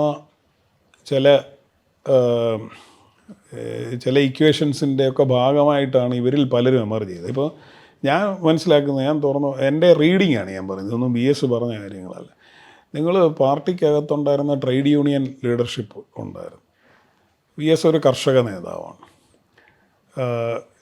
ഇത് യഥാർത്ഥത്തിൽ ഈ പെസൻറ്റ് വർക്കർ ഒരു റിലേഷൻഷിപ്പിലാണ് അവർ തമ്മിലുള്ള ഒരു ക്ലാസ്സിൽ അവർ ബന്ധപ്പെട്ട് കിടക്കുന്നവരാണ് രണ്ടുപേരും. അതിൻ്റെ ഒരു ഒരുമയിലാണ് ഇത് മുന്നോട്ട് പോകേണ്ടത്. സത്യത്തിൽ എനിക്ക് തോന്നുന്നു കേരളത്തിലെ പാർട്ടിക്ക് പറ്റിയ ഒരു ക്ഷീണം അതാണെന്നാണ്. ഇവർ തമ്മിലൊരു പോർമുഖം രൂപപ്പെടുകയാണ്. അവിടെ ഈ മാരാരിക്കുളത്തെ VSൻ്റെ പരാജയത്തെക്കുറിച്ച് എനിക്ക് നേരിട്ടുള്ള മറ്റ് നേതാക്കന്മാരെ നമുക്ക് പരിചയമുണ്ടെങ്കിലും അങ്ങനെ അത് എന്നോട് നേരിട്ട് സംസാരിച്ചിട്ടുള്ളത് VS മാത്രമാണ്. VS കഴിഞ്ഞാൽ പിന്നെ എനിക്ക് ഏറ്റവും അടുപ്പമുണ്ടായിരുന്ന ബാലാനന്ദനുമായിട്ടായിരുന്നു. പക്ഷേ ഈ വിഷയം ഞാൻ ഒരിക്കലും അദ്ദേഹവുമായിട്ട് സംസാരിച്ചിട്ടില്ല. പല കാര്യങ്ങളും അദ്ദേഹം തുറന്ന് സംസാരിച്ചിട്ടുണ്ട്. VSനേക്കാൾ ഓപ്പണപ്പ് ചെയ്യുകയും സ്നേഹം പ്രദർശിപ്പിക്കുകയും ചെയ്യുന്ന ആളായിരുന്നു സ്വാമി എന്നുള്ളത് നമുക്കറിയാം. അപ്പം ഈ VSൻ്റെ ഈ പരാജയം ഒരു ട്രേഡ് യൂണിയൻ ലീഡർഷിപ്പിന് പാർട്ടിയിലെ സെക്രട്ടറി സ്ഥാനവും മുഖ്യമന്ത്രി സ്ഥാനവും ഒരേപോലെ നേടിയെടുക്കാനുള്ള ഒരു നീക്കത്തിൻ്റെ ഭാഗമാണ് എന്നാണ് VS മനസ്സിലാക്കിയത് എന്നാണ് ഞാൻ വിചാരിക്കുന്നത് VSൻ്റെ പരാജയത്തിൽ. കാര്യം VS തന്നെ പറഞ്ഞിട്ടുള്ളത്, അദ്ദേഹം പാർട്ടി സെക്രട്ടറി ആയിരിക്കുമ്പോൾ അദ്ദേഹത്തോട് വന്നിട്ട് VS പാർലമെൻ്ററി രംഗത്തേക്ക് വരണം, അവിടെ VSന് നന്നായിട്ട് ശോഭിക്കാൻ കഴിയുമെന്ന് പറഞ്ഞ് VSനെ പ്രേരിപ്പിച്ച് പാർലമെൻ്ററി രംഗത്ത് മത്സരിപ്പിക്കാൻ തീരുമാനിച്ച അതേ നേതാക്കന്മാരാണ് VSൻ്റെ പരാജയത്തിന് കാരണക്കാരായതെന്നാണ് അദ്ദേഹം വിശ്വസിക്കുന്നത്. അപ്പോൾ അതിൻ്റെ പിന്നീട് അത് സുശീല ഗോപാലൻ അതിൻ്റെ മുഖ്യമന്ത്രി സ്ഥാനാർത്ഥിയായിട്ട് വരികയും കേന്ദ്ര കമ്മിറ്റി തന്നെ അങ്ങനെ തീരുമാനിക്കുകയും ഒക്കെ ചെയ്യുന്ന ഘട്ടത്തിൽ ഇതൊരു അജണ്ടയുടെ ഭാഗമാണ് എന്ന് അദ്ദേഹത്തിന് തോന്നുന്നു. ഇത് പിന്നീട് എങ്ങനെയാണ് ശ്രീ നയനാർ മുഖ്യമന്ത്രിയായതെന്ന് നമുക്കറിയാം, എങ്ങനെയാണ് VS അതിലെടുത്ത നിലപാട് നമുക്കറിയാം. അപ്പോൾ അവിടെ മുതലുണ്ടായ ഒരു പാർട്ടിയിലെ ഒരു കളം തിരിച്ചു പിടിക്കുകയും ഫൈറ്റ് ചെയ്യുകയും ചെയ്യുക എന്നുള്ളത് VSനെ സംബന്ധിച്ച് പ്രധാനപ്പെട്ടതാണ്. അവിടെ VSനോടൊപ്പം ചേർന്ന് നിന്നവർ ട്രേഡ് യൂണിയൻ രംഗത്തും ഉള്ളവരല്ല, കർഷക രംഗത്തും ഉള്ളവരല്ല. അപ്പോൾ അവരൊരു പുതിയ സെറ്റ് നേതാക്കന്മാർ വളരെ പെട്ടെന്ന് എമർജ് ചെയ്ത് വരികയാണ്. അവരാണ് ഇന്നത്തെ പാർട്ടിയുടെ മുഖം എന്ന് പറയുന്നത്. അപ്പം ഞാൻ വിചാരിക്കുന്നത് ഇവർക്ക് ഈ രണ്ട് ബാക്കിങ്ങുമില്ല, രണ്ട് ബാക്ക്ഗ്രൗണ്ടും ഇല്ല. ബാക്കിങ് ഇല്ലെന്നല്ല, ബാക്ക്ഗ്രൗണ്ടും ഇല്ല. ഒരു പുതിയ സെറ്റ്, നമ്മളെയൊക്കെ പോലെ ഒരു മിഡിൽ ക്ലാസ് ഒന്നോ അല്ലെങ്കിൽ ഒരു വേറൊരു സ്ട്രാറ്റയിൽ നിന്ന് വരുന്നവരാണ്. അപ്പോൾ ഇതിൻ്റെ അവരെ സംബന്ധിച്ച് VS എന്ന് പറയുന്നത് അവരുടെ ഒരേ സമയത്ത് അവരുടെ ചവിറ്റുപടിയുമാണ്, അവരുടെ നേതാവുമാണ്. ഇവർ മുഴുവൻ അങ്ങനെ എമർജ് ചെയ്തു വന്ന നേതാക്കന്മാരാണെന്നാണ് എൻ്റെ ഒരു പൊളിറ്റിക്കൽ റീഡിംഗ് ആണ് കേട്ടോ ഞാനീ പറയുന്നത്. ഞാൻ വീണ്ടും പറയുകയാണ്, ഇതൊന്നും VS എന്നോട് പറഞ്ഞ കാര്യങ്ങളല്ല, പറഞ്ഞതും കേട്ടതും ഒക്കെ ആയിട്ടുള്ള എല്ലാ കാര്യങ്ങളും വെച്ചിട്ടുള്ള എൻ്റെ ഒരു റീഡിങ് ഞാൻ പറയുകയാണ്. ഇവർ നേതൃത്വത്തിലേക്ക് വരുന്ന സമയത്ത്, ഇവർ പാർട്ടി സെക്രട്ടറി ആയിട്ട് പിണറായി വരുന്ന സമയത്തൊന്നും VS അൺക്വസ്റ്റ്യനബിൾ ലീഡറാണ്. ഞാൻ മനസ്സിലാക്കിയിട്ടുള്ള കാര്യം, ചടയൻ്റെ മരണ സമയത്ത് ഈ പാർട്ടി സെക്രട്ടറിയുടെ ചുമതലകളൊക്കെ നിർവഹിച്ചുകൊണ്ടിരുന്ന സഖാവ് കൊടിയേരിയായിരുന്നു. അത് അന്ന് അൺപ്രസിഡൻറ്റഡായിട്ട് ജനറൽ സെക്രട്ടറി ആയിരുന്ന ശ്രീ കിഷൻ സിംഗ് സുർജിത്ത് ഇവിടുത്തെ ഓരോ സെക്രട്ടേറിയറ്റ് അംഗങ്ങളെയും ഒറ്റയ്ക്കൊറ്റയ്ക്ക് കാണുകയും ആര് സെക്രട്ടറി ആകണമെന്ന് അവരുടെ അഭിപ്രായം ആരായുകയും ചെയ്തു എന്നാണ് ഞാൻ കേട്ടിട്ടുള്ളത്. അവർ ഭൂരിപക്ഷവും പറഞ്ഞ് സഖാവ് കൊടിയേരിയുടെ പേരായിരുന്നു. പക്ഷേ സഖാവ് Pinarayi would be a better secretary എന്നുള്ളത് ശ്രീ സുർജിത്തിൻ്റെ അഭിപ്രായം. അത് VSും അംഗീകരിക്കുകയും അങ്ങനെ അദ്ദേഹം സെക്രട്ടറി ആയിട്ട് വരികയും ചെയ്തു എന്നാണ് ഞാൻ മനസ്സിലാക്കിയിട്ടുള്ളത്. അപ്പോൾ എന്ന് ഞാൻ പറഞ്ഞാൽ ഇവരെ അന്നത്തെ സമയത്ത് അൺക്വസ്റ്റ്യനബിളാണ്. ഇവരെക്കാൾ ഹെഡ് ആൻഡ് ഷോൾഡേഴ്സ് എബവ് എന്ന് പറയാവുന്ന പോലെയുള്ള ഒരു നേതാവാണ് VS. VSനെ സംബന്ധിച്ച് ഇവരെല്ലാം ഒരേപോലെ എക്സ് ഓർ വൈ ആരായാലും പ്രശ്നമില്ലാത്ത രീതിയിൽ നിൽക്കുകയാണ്. VSന് എൻ്റെ അധികാരം തട്ടിയെടുക്കാവുന്ന ഒരാളാണ് ഇവൻ എന്നോ, അല്ലെങ്കിൽ എൻ്റെ അധികാരം കവർന്നെടുക്കാവുന്നതോ എനിക്ക് തോൽപ്പിക്കാവുന്ന ഒരാളാണോ VS എന്നോ കരുതാവുന്നത് പോലെയുള്ള ദൂരമായിരുന്നില്ല ഇവർ തമ്മിലുണ്ടായിരുന്നത്. പിന്നീട് എങ്ങനെയാണ് ഇവർ തമ്മിലുള്ള സ്പർദ്ധ രൂപപ്പെട്ടത് നിങ്ങളൊന്ന് ആലോചിച്ച് നോക്കൂ. നമ്മളിതെല്ലാം ആമാശയപരമാണ്, സ്ഥാനമാനങ്ങൾക്ക് വേണ്ടിയാണെന്നൊക്കെ നമ്മൾ സിംപ്ലിഫൈ ചെയ്യുമ്പോൾ ഞാൻ ചോദിക്കുകയാണ്, ഒരുപാട് നാളൊന്നും ആയില്ലല്ലോ. നമ്മളൊക്കെ രാഷ്ട്രീയം ശ്രദ്ധിച്ച് തുടങ്ങിയ 98-ലാണ് സഖാവ് പിണറായി പാർട്ടി സെക്രട്ടറി ആകുന്നത്. 98 VSന് എത്ര വയസ്സുണ്ട്? VSന് 80-നോടടുത്ത് വയസ്സുണ്ട്. അപ്പോൾ VS വളരെ ഉയർന്ന് PB അംഗമായിരിക്കും. ഇവർ PBയിലേക്ക് ആ സമയത്ത് സെക്രട്ടറി ആകുമ്പോൾ ഇപ്പോൾ നമ്മുടെ ഗോവിന്ദൻ മാഷ് വരുന്നത് പോലെ വരിക മാത്രമാണ് ചെയ്യുന്നത്. അപ്പോൾ ഇവർ അതിന് ശേഷം നമ്മൾ തൊട്ട് മുമ്പ് ബദൽ രേഖയുടെ കാലഘട്ടത്തിൽ MV രാഘവനെതിരായിട്ടുള്ള നിലപാട് എന്തിൻ്റെ അടിസ്ഥാനത്തിലായിരുന്നു? കോൺഗ്രസിനെ തോൽപ്പിക്കാൻ വേണ്ടി വന്ന ലീഗുമായിട്ടും മറ്റ് കേരള കോൺഗ്രസുമായിട്ടും ഒക്കെ കൈ ഓർക്കണമെന്നാണ് പറഞ്ഞത്. അപ്പോൾ അതിനെതിരായിട്ടൊരു നിലപാടെടുത്താണ് പാർട്ടിയിൽ നിൽക്കുന്നത്. പക്ഷേ 98 കഴിഞ്ഞ് ഉടൻ തന്നെ അടവ് നയം എന്നുള്ള പേരിൽ ലീഗുമായിട്ടുള്ള ബന്ധം വരികയാണ്. അതിനുശേഷം ഐസ്ക്രീം പാർലർ കേസും തുടർന്നുള്ള ബന്ധങ്ങളും വരികയാണ്. അപ്പോൾ VSന് ആ കാര്യത്തിൽ വളരെ നല്ല പൊളിറ്റിക്കൽ ക്ലാരിറ്റി ഉണ്ടായിരുന്നു. He fought for that all along. അതെനിക്ക് വളരെ കൃത്യമായിട്ട് പറയാൻ പറ്റും. നിങ്ങൾ INL എന്തുകൊണ്ടാണ് 27 വർഷം പുറത്ത് നിൽക്കേണ്ടി വന്നത്? 27ആണെന്ന് തോന്നുന്നു. ഇപ്പോൾ എങ്ങനെയാണ് INL അകത്ത് കയറിയത്? What was stopping them all this while? എന്താണ് അവരെ തടസ്സപ്പെടുത്തിക്കൊണ്ട്? അപ്പോൾ അവിടെയൊക്കെ VSനുണ്ടായിരുന്ന പൊളിറ്റിക്കൽ ക്ലാരിറ്റി എന്ന് പറയുന്നത് വളരെ കൃത്യമായിരുന്നു. അതിൽ നിന്ന് ഒരു വ്യതിചലനം ഈ പാർട്ടി സെക്രട്ടറി ആയിട്ട് വന്ന ഘട്ടം മുതൽ പിണറായി വിജയൻ്റെ ഭാഗത്തു നിന്നുണ്ട്. ന്യൂനപക്ഷ വർഗീയതയോട് സന്ധി ചെയ്യുന്ന ഒരു നിലപാടാണ് എടുത്തുകൊണ്ടിരുന്നത്. ഇവിടെ അസ്വാരസ്യങ്ങൾ ആരംഭിക്കുന്നത് അവിടെ നിന്നാണ്. അത് പിന്നീട് പല കാരണങ്ങളാൽ ബിൽഡ് ചെയ്യുന്നുള്ളത് വേറെ കാര്യം. അപ്പോൾ അങ്ങനെ വന്നു കഴിയുമ്പോൾ വീണ്ടും വീണ്ടും തുടർമാനമായിട്ട് വിഷയങ്ങളിൽ നിങ്ങൾ രണ്ട് ദിശയിൽ നിൽക്കുമ്പോൾ തീർച്ചയായിട്ടും ഇത് വരും.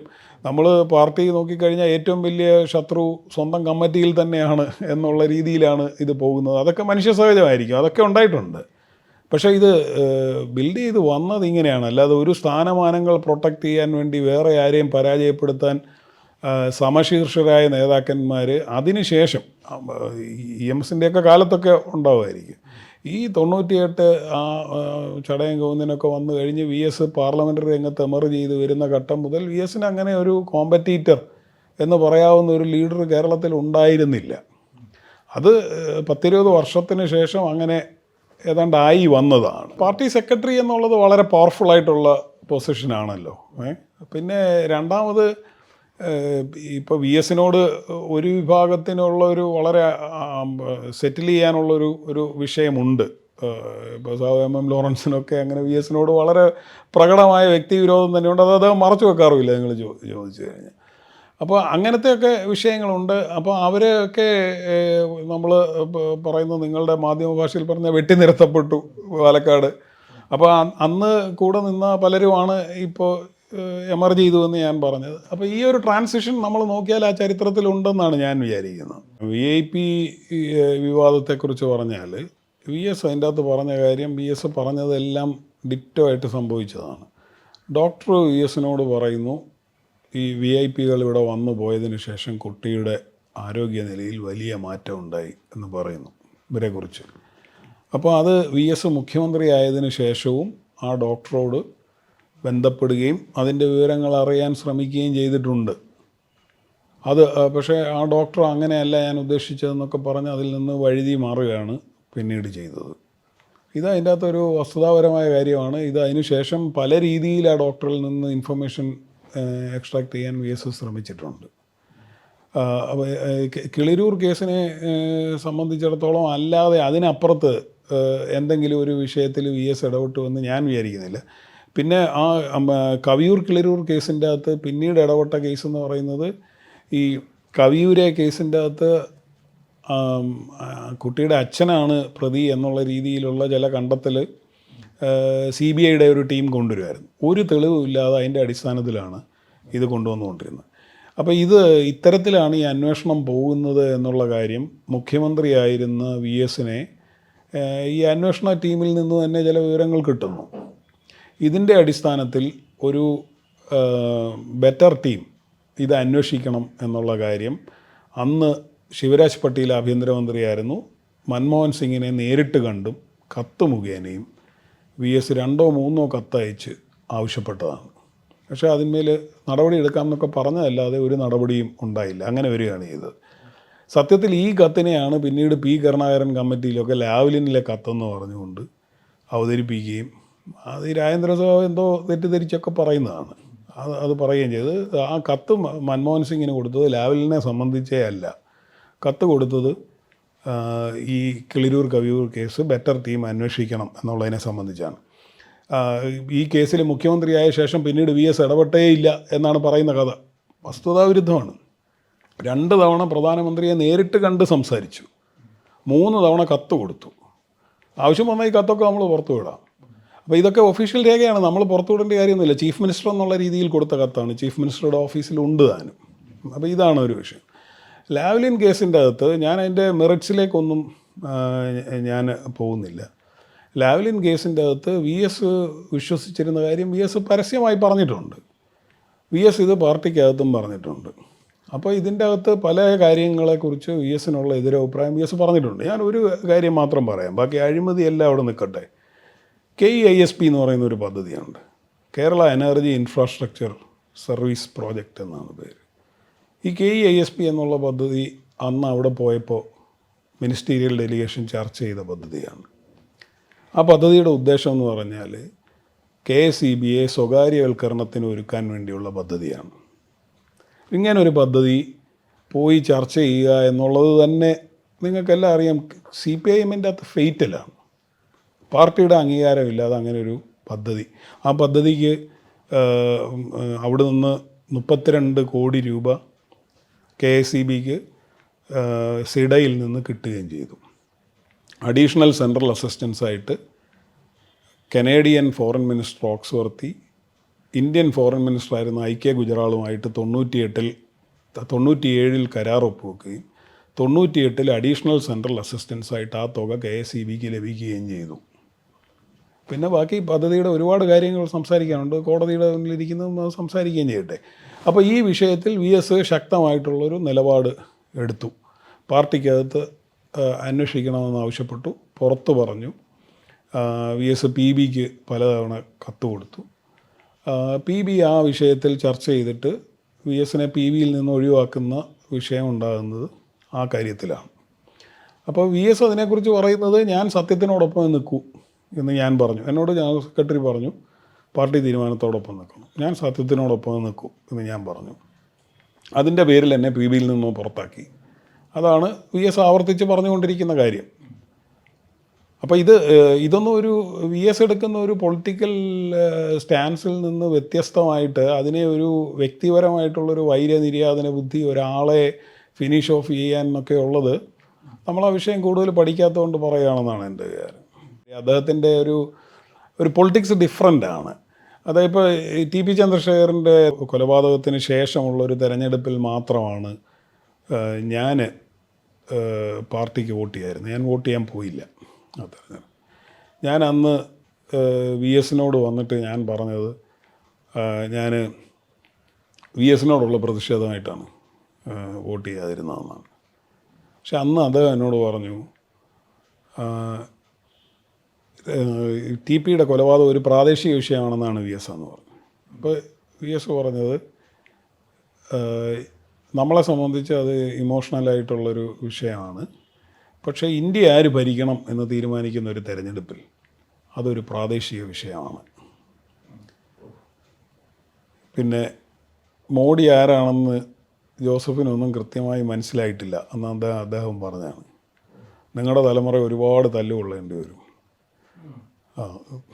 നീയൊക്കെ നന്നായി മേടിച്ച് കെട്ടും എന്നും പറഞ്ഞു.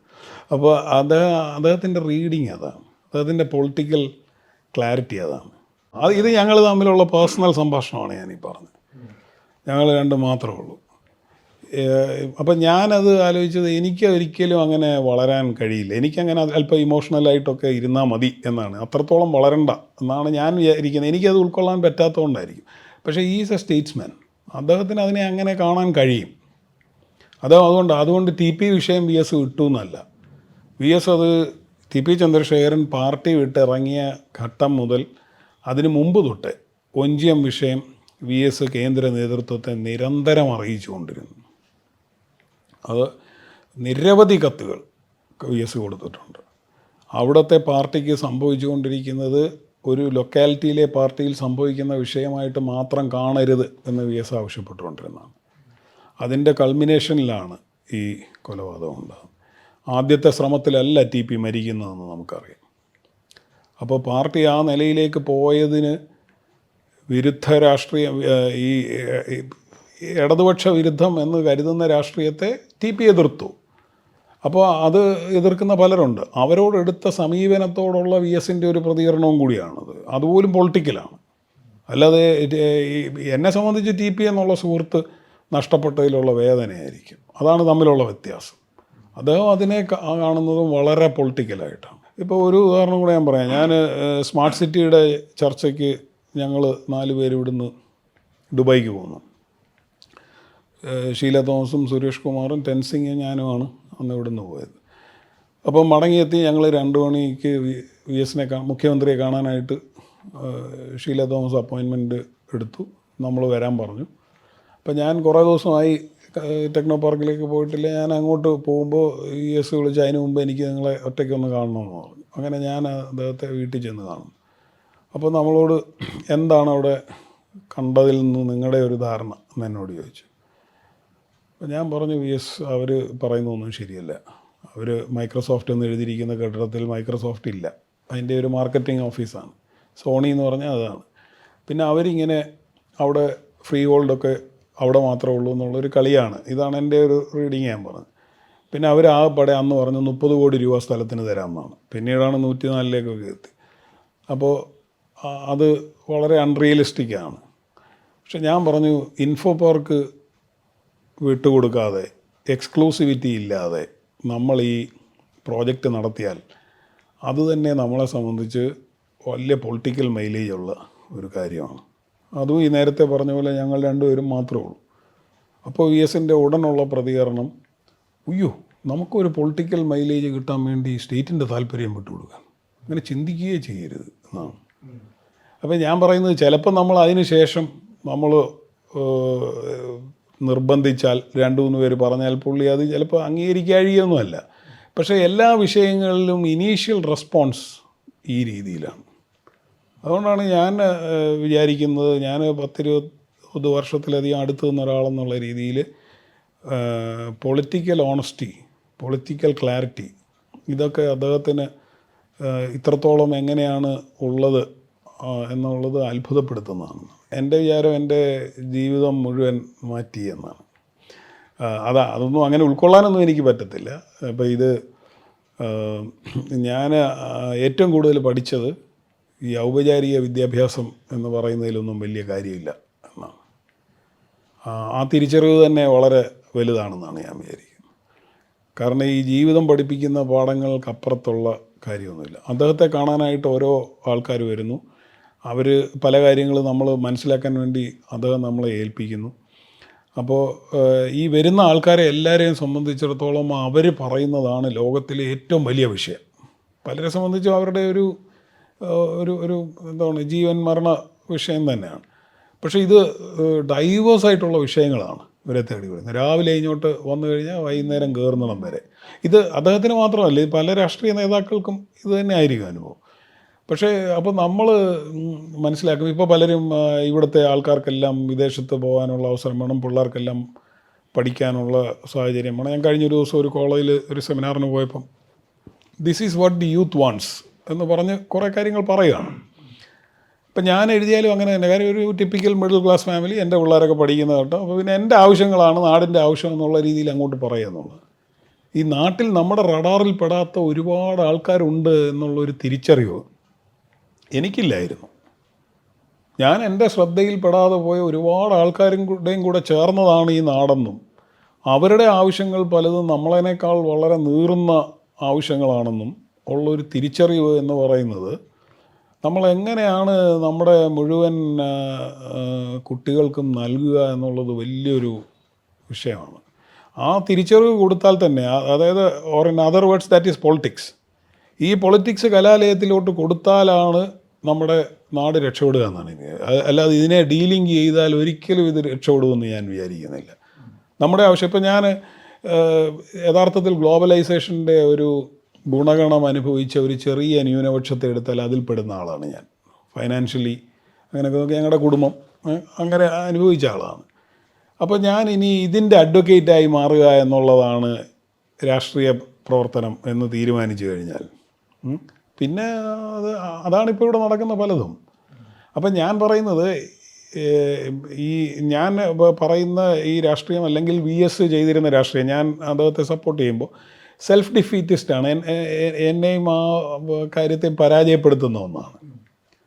അപ്പോൾ അങ്ങനത്തെ ഒരുപാട് വൈരുദ്ധ്യങ്ങളും ഇതിൻ്റെ അകത്തുണ്ട്. ഇപ്പോൾ VSനോട് നമ്മൾ പറഞ്ഞുകൊണ്ടിരുന്ന ഒരു കാര്യം ഔട്ട്സോഴ്സിങ് എന്ന് പറയുന്നത്, ഇപ്പോൾ നമ്മൾ VSൻ്റെ ഒരു കാലഘട്ടം നോക്കിയാൽ നമ്മൾ ഏറ്റവും കൂടുതൽ ഡെവലപ്മെൻ്റൽ എന്ന് പറയാവുന്നത് IT എക്സ്പോർട്സിനെ സംബന്ധിച്ചാണ്. അതുകൊണ്ട് 350 കോടി രൂപ എക്സ്പോർട്ട് ഉണ്ടായിരുന്നത് VS ഇറങ്ങുമ്പോഴത്തേക്ക് 10,000 കോടി രൂപയോളം എക്സ്പോർട്സ് വന്നു.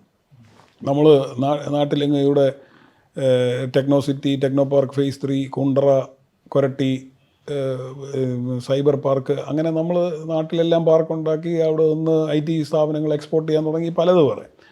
പക്ഷേ ഔട്ട്സോഴ്സിങ് എന്ന് പറയുന്നത് ആൻറ്റി ലേബറാണ്, പ്രോ ക്യാപിറ്റലുമാണ്. അപ്പോൾ ഞാൻ VSൻ്റെ അടുത്ത് ആദ്യം തന്നെ പറഞ്ഞ ഒരു കാര്യം, നമ്മൾ സർവ്വരാജ്യ തൊഴിലാളികൾ എന്നൊരു സങ്കല്പമെങ്കിലും മനസ്സിലുണ്ടെങ്കിൽ ഔട്ട്സോഴ്സിങ് എന്ന് പറയുന്നത് ആൻറ്റി ലേബറാണ്. ഇവിടെ യഥാർത്ഥത്തിൽ എന്താ സംഭവിക്കുന്നത്? തൊഴിലാളിയുടെ വേതനത്തെ $100 നിന്ന് $2 $5 പരിമിതപ്പെടുത്തുന്ന പ്രക്രിയയാണ് ഈ ഔട്ട്സോഴ്സിങ് എന്ന്. അപ്പോൾ പക്ഷേ കേരളത്തിൻ്റെ മുഖ്യമന്ത്രി എന്നുള്ള രീതിയിൽ അദ്ദേഹത്തിന് പ്രവർത്തിക്കേണ്ട ചില കാര്യങ്ങളുണ്ട്.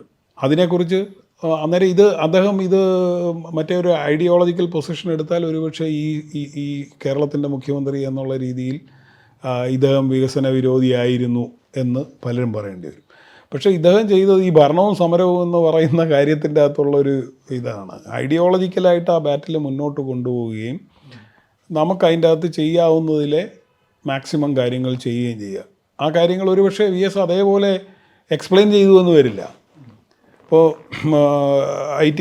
ഐ ടി മിനിസ്റ്ററായിരിക്കുന്ന സമയത്ത് 2005 പ്രത്യേക സാമ്പത്തിക മേഖല നയം പുതുക്കപ്പെട്ട് കേന്ദ്രത്തിൽ വരുന്നത്. അപ്പോൾ എന്താ സംഭവിക്കുന്നത്? പ്രത്യേക സാമ്പത്തിക മേഖല ഡെവലപ്പർ എന്ന് പറഞ്ഞ് റിയൽ എസ്റ്റേറ്റ് ഡെവലപ്പേഴ്സിന് കൊടുക്കുകയാണ്. നിങ്ങൾക്കൊരു 100 ഏക്കർ സ്ഥലം എടുക്കുകയാണെങ്കിൽ 50 ഏക്കർ സ്ഥലം നിങ്ങൾക്ക് റിയൽ എസ്റ്റേറ്റിന് വേണ്ടി ഉപയോഗിക്കാം. 50 ഏക്കറെങ്കിലും മിനിമം IT വേണ്ടി ഉപയോഗിക്കണം എന്ന് മാത്രമേ ഉള്ളൂ. അപ്പോൾ IT ആവും, മറ്റ് പാർക്കുകളും ആവും. പക്ഷേ കേരളത്തിൻ്റെ കോണ്ടെക്സ്റ്റിൽ IT പാർക്കുകളാണ്. കാരണം 25 ഏക്കർ ആയാലും മതി, മറ്റേതാണെങ്കിൽ മിനിമം 250 വേണം എന്നുള്ളതുകൊണ്ട്. അപ്പോൾ എല്ലാ റിയൽ എസ്റ്റേറ്റ് പ്ലെയേഴ്സും ഈ SEZ ഡെവലപ്മെൻറ്റിന് കേരളത്തിലേക്ക് വരുവാണ്. അപ്പോൾ ശോഭ ഡെവലപ്പർ വരുന്നു, വളന്തക്കാട്ടെ വിഷയം വരുന്നു, യൂണിടെക്, MRMGF, 10-18 സ്ഥാപനങ്ങൾ വരുവാണ്. അപ്പോൾ പിന്നെ നമ്മളെന്താണ്, ഇവർക്കങ്ങോട്ട് സ്ഥലം കൊടുത്താൽ ഉടൻ ഇത്ര തൊഴിലവസരം എന്നങ്ങോട്ട് എണ്ണിക്കൂട്ടുകയാണ്. ഇപ്പോൾ കേരളത്തിലെ യുവാക്കൾക്ക് മുഴുവൻ തൊഴിലിന് പ്രതിനിധി. ഇതെവിടുന്ന് ഭൂമിക്കകത്തുനിന്ന് കിളുത്ത് വരുന്നതാണോ? എന്തെങ്കിലും ഒരു പ്രോജക്റ്റ് പ്ലാൻ വേണ്ടേ? പക്ഷേ ഇതിന് അനുമതി കൊടുക്കാതെ വന്നപ്പോഴത്തേക്ക് VS വികസനത്തിനെതിരെ നിൽക്കുകയാണ്. VS മുഖ്യമന്ത്രി ആയിരിക്കുമ്പോൾ പോലും എന്തൊരു സമ്മർദ്ദമായിരുന്നു. അപ്പോൾ ഇതിന് തൊട്ട് മുമ്പുള്ള സാഹചര്യം ഒന്ന് ആലോചിച്ച് നോക്കൂ. 2005 ഇത് വരുന്നു, ഉമ്മൻചാണ്ടി സാർ ഇവിടെ മുഖ്യമന്ത്രിയായിട്ടിരിക്കുന്നു. അദ്ദേഹം ചെയ്തത് എന്താണ്? Smart city. കേരളത്തിലേക്ക് വന്ന ആദ്യത്തെ പ്രത്യേക സാമ്പത്തിക മേഖല പദ്ധതിയാണ്. അപ്പോൾ സ്മാർട്ട് സിറ്റിക്കാർക്ക് ഇൻഫോ പാർക്ക് അങ്ങ് കൊടുക്കുന്നു. ഇനി ഈ ജില്ലയിൽ വേറെ ആരെയും അനുവദിക്കത്തില്ല എന്ന് പറയുന്നു. ഈ ജില്ലയല്ല, 9 ജില്ലയാണ് പറഞ്ഞുകൊണ്ടിരുന്നത്. ഈ ജില്ലയിലെങ്കിലും അനുവദിക്കത്തില്ല എന്ന് ഉറപ്പ് പറയുന്നു. ഇൻസെൻറ്റീവ് എന്താണ്? ലാൻഡിലാണ് 100 ഏക്കർ സ്ഥലം സൗജന്യമായി കൊടുക്കും. അപ്പോൾ ഈ ഓരോ റിയൽ എസ്റ്റേറ്റ് പ്ലെയറും വരുന്നത് എന്തിനാണ്? അവർക്ക് ഈ 50 ഏക്കറിൽ റിയൽ എസ്റ്റേറ്റ് വന്നാൽ മതി, മറ്റേടത്ത് IT വന്നില്ലേലും ഒന്നുമില്ല. Because FAR floor area ratio കൂടുതലാണ്. അവർക്ക് പുറത്ത് നിർമ്മിക്കുന്നതിനേക്കാൾ കെട്ടിടം നിർമ്മിക്കുകയും കച്ചവടം നടത്തുകയും ചെയ്യാം.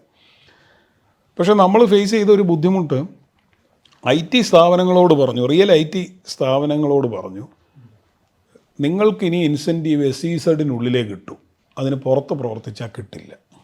So all IT firms started flocking in to SEZs.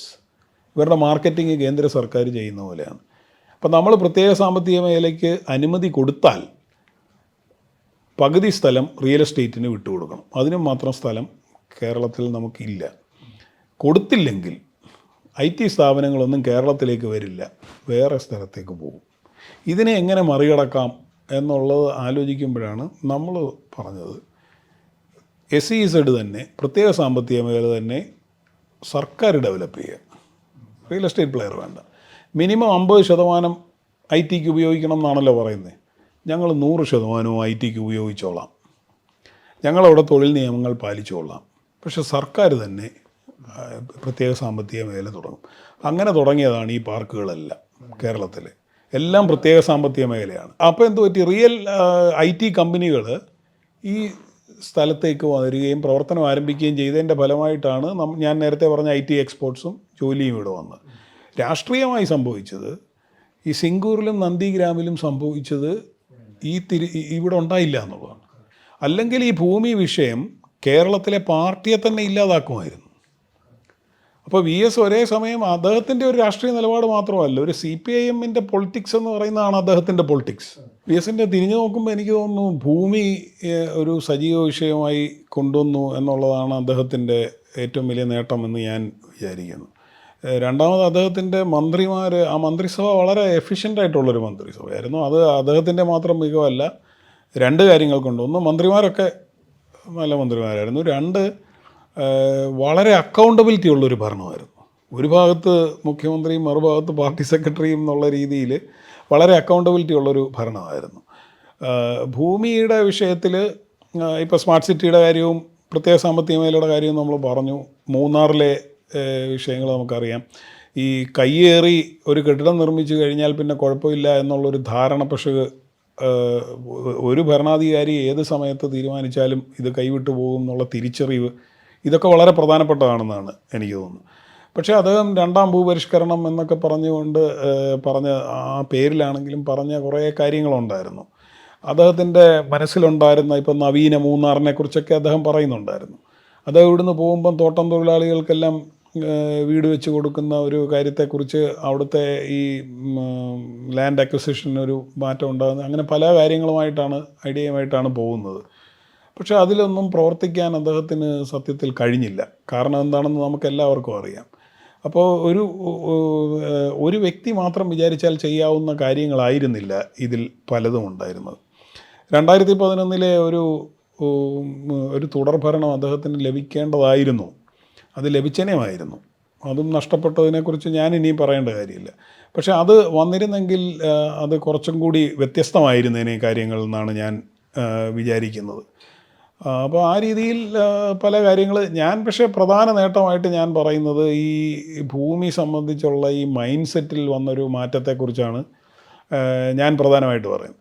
പിന്നെ ഇൻഡിവിജ്വലായിട്ട് നോക്കിയാൽ ഇപ്പോൾ ആരോഗ്യരംഗത്ത് തന്നെ നിങ്ങൾ ശ്രീമതി ടീച്ചർ ആരോഗ്യമന്ത്രിയായിരുന്ന ഒരു കാലം നമ്മുടെ മെഡിക്കൽ കോളേജുകളിൽ വന്നിരിക്കുന്ന മാറ്റങ്ങൾ, വാർഡുകളിൽ വന്നിരിക്കുന്ന മാറ്റങ്ങൾ, അതൊന്ന് ക്വാണ്ടിഫൈ ചെയ്യേണ്ടതാണ്. അത് NRHMൻ്റെ ഫണ്ട് അതിൽ വലിയൊരു ഘടകമായിരുന്നു. പക്ഷേ പല കാര്യങ്ങളാൽ ആ സമയത്ത് അതുപോലെ വന്ന ഒരുപാട് മാറ്റങ്ങൾ, ഒരുപാട് മേഖലകളിൽ വന്ന മാറ്റങ്ങൾ ഉണ്ട്.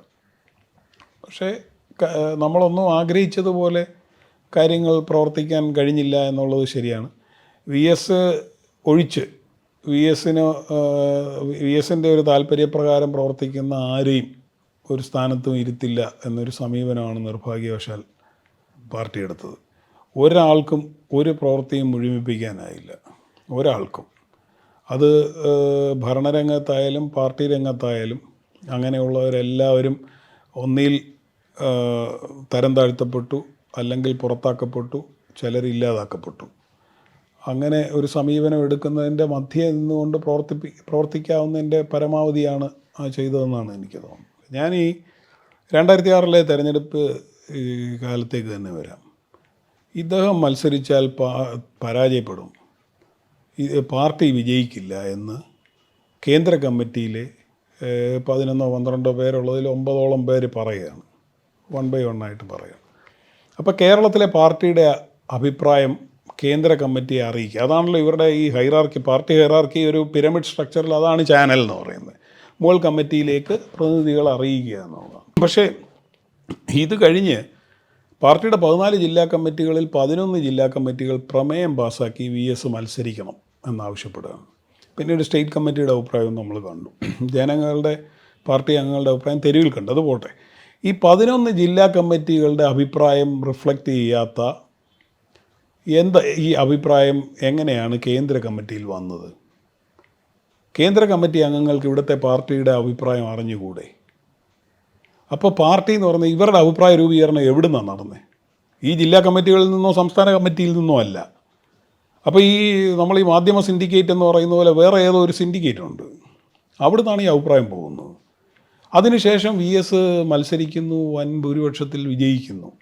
ഇവരെ ആരെങ്കിലും തിരുത്തി പറഞ്ഞോ? ഞങ്ങളുടെ റീഡിങ് തെറ്റിപ്പോയെന്ന് പറഞ്ഞോ? അപ്പോൾ ഇതിലേതാണ് പാർട്ടി? അതാണ് ഞാൻ ചോദിക്കുന്നത്. ഈ 11 ജില്ലാ കമ്മിറ്റികളുടെ അഭിപ്രായമാണോ പാർട്ടി, അതോ കേന്ദ്ര കമ്മിറ്റിയുടെ അഭിപ്രായമാണോ പാർട്ടി? അവിടെ പാർട്ടി എന്ന് പറയുന്നത് ഒരു ഉന്നത തലത്തിലുള്ള ഒരു കമ്മിറ്റി മാത്രമാണെന്ന് പറയും. ആ കമ്മിറ്റിയിലേക്ക് കോഓപ്റ്റ് ചെയ്യപ്പെടുന്നവർ മാത്രം വരിക, അങ്ങനെയാണ് ഇത് സംഭവിക്കുന്നതെന്നാണ് എനിക്ക് തോന്നുന്നത്. അപ്പോൾ ആ കോൺഫ്ലിക്റ്റിൻ്റെ അകത്താണ് ഈ പറയുന്ന ഒരു ഏതാനും നേതാക്കന്മാർ, കേന്ദ്ര കമ്മിറ്റി അംഗങ്ങൾ മാത്രമാണ് പാർട്ടി എന്ന് വിചാരിക്കുന്നവരെ സംബന്ധിച്ച് അവർ പറയുന്നത് ശരിയാണ്. ഇനി അതല്ല, താഴെ തട്ടിലുള്ളതാണ് പാർട്ടി എന്ന് വിചാരിക്കുന്നവരെ സംബന്ധിച്ച് മറ്റൊരു ശരിയുണ്ട്. പാർട്ടി എന്ന് പറയുന്നത് അതിൻ്റെ പ്രൊക്ലെയിംഡ് പോളിസീസും പരിപാടികളുമാണെന്ന് വിചാരിക്കുന്നവരെ സംബന്ധിച്ച് ഇതിൻ്റെ രണ്ടിൻ്റെയും മധ്യത്തിലുള്ള ഒരു ശരിയുണ്ട്. ഇതിൻ്റെ അകത്ത് ഇവിടെ സംഘടനാപരമായിട്ട് ഇങ്ങനെയല്ലേ നിൽക്കാൻ പറ്റൂ, നമ്മൾ എന്ത് ചെയ്യുമെന്ന് പറയുന്ന ആൾക്കാരുണ്ട്. ഇനി ഇപ്പോൾ അപ്പുറത്ത് നിൽക്കുന്നതിൽ നമ്മളോട് യാത്ര പറഞ്ഞു പോയവരുണ്ട്, നമ്മൾ പേരുകളൊന്നും പറയുന്നില്ല. ഇതിലിങ്ങനെ പറ്റൂ, അത് അവർ പറയുന്നത് വളരെ ശരിയാണ്. കാരണം അവർ പ്രൊഫഷണൽ രാഷ്ട്രീയക്കാരാണ്. ഞാൻ പറയുന്നത് ഞാനൊരു അമച്വർ രാഷ്ട്രീയക്കാരനാണ്. അതുപോലെ ഒരുപാട് പേരുണ്ട്. നമുക്ക് ഉപജീവന മാർഗം വേറെയാണ്, പക്ഷേ നമുക്ക് രാഷ്ട്രീയമില്ലാതെ ഒരു കാര്യവും ഇല്ല. കുടിക്കുന്ന വെള്ളത്തിൽ പോലും അതുണ്ടെന്നാണ് നമുക്കെല്ലാവർക്കും അറിയാവുന്ന കാര്യം. പക്ഷേ ഇതിനെ ഒരു പ്രൊഫഷനായിട്ട് എടുത്ത ഫുൾ ടൈം രാഷ്ട്രീയക്കാരെ സംബന്ധിച്ചിടത്തോളം അവർക്ക് അവരുടെ ജീവിത പ്രശ്നവും കൂടി ഇതിലുണ്ട്. അതൊരു യാഥാർത്ഥ്യമാണ്. എല്ലാവർക്കും അങ്ങനെ നമുക്കൊരു മാർട്ടിയറായിട്ട് ഈ ഈ ഒരു ശരിക്ക് വേണ്ടി മാത്രം ഫൈറ്റ് ചെയ്ത് അങ്ങനെ നിൽക്കാൻ പറ്റും.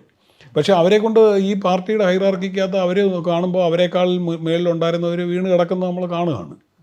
ഞാനിപ്പോൾ പേരുകൾ പോലും പറയാത്തത് അവരെ വീണ്ടും ഉപദ്രവിക്കുകയായിരിക്കുമല്ലോ എന്ന് വിചാരിച്ചിട്ടാണ്. ഇന്നത്തെ ഈ മന്ത്രിസഭയിലിരിക്കുന്നവരുടെ തൊട്ട് മുമ്പ് സീനിയറായിട്ടിരുന്നവരുടെ പേരുകൾ നിങ്ങളൊന്ന് നോക്കൂ. അവർ ചെയ്ത പാതകം എന്താണെന്ന് നിങ്ങളൊന്ന് നോക്കൂ. കമ്മിറ്റിയിൽ വ്യത്യസ്ത അഭിപ്രായം പറഞ്ഞവരുടെ സ്ഥിതി എന്താണെന്ന് നോക്കൂ.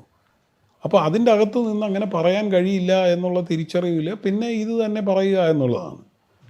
ഇപ്പോൾ എന്തെല്ലാം ഈ വിശ്വസിക്കുന്ന ഏതാണെന്ന് എങ്ങനെയാണ് അറിയുന്നത്? എൻഡോസൾഫാൻ്റെ അത് എനിക്ക് തോന്നുന്നു 2011 തെരഞ്ഞെടുപ്പ് പ്രചരണം കഴിഞ്ഞ് പിറ്റേ ദിവസമാണ് സ്റ്റോക്ക്ഹോം കോൺഫറൻസിന് മുമ്പ് അദ്ദേഹം ഇവിടെ നിരാഹാരം കടന്നത്.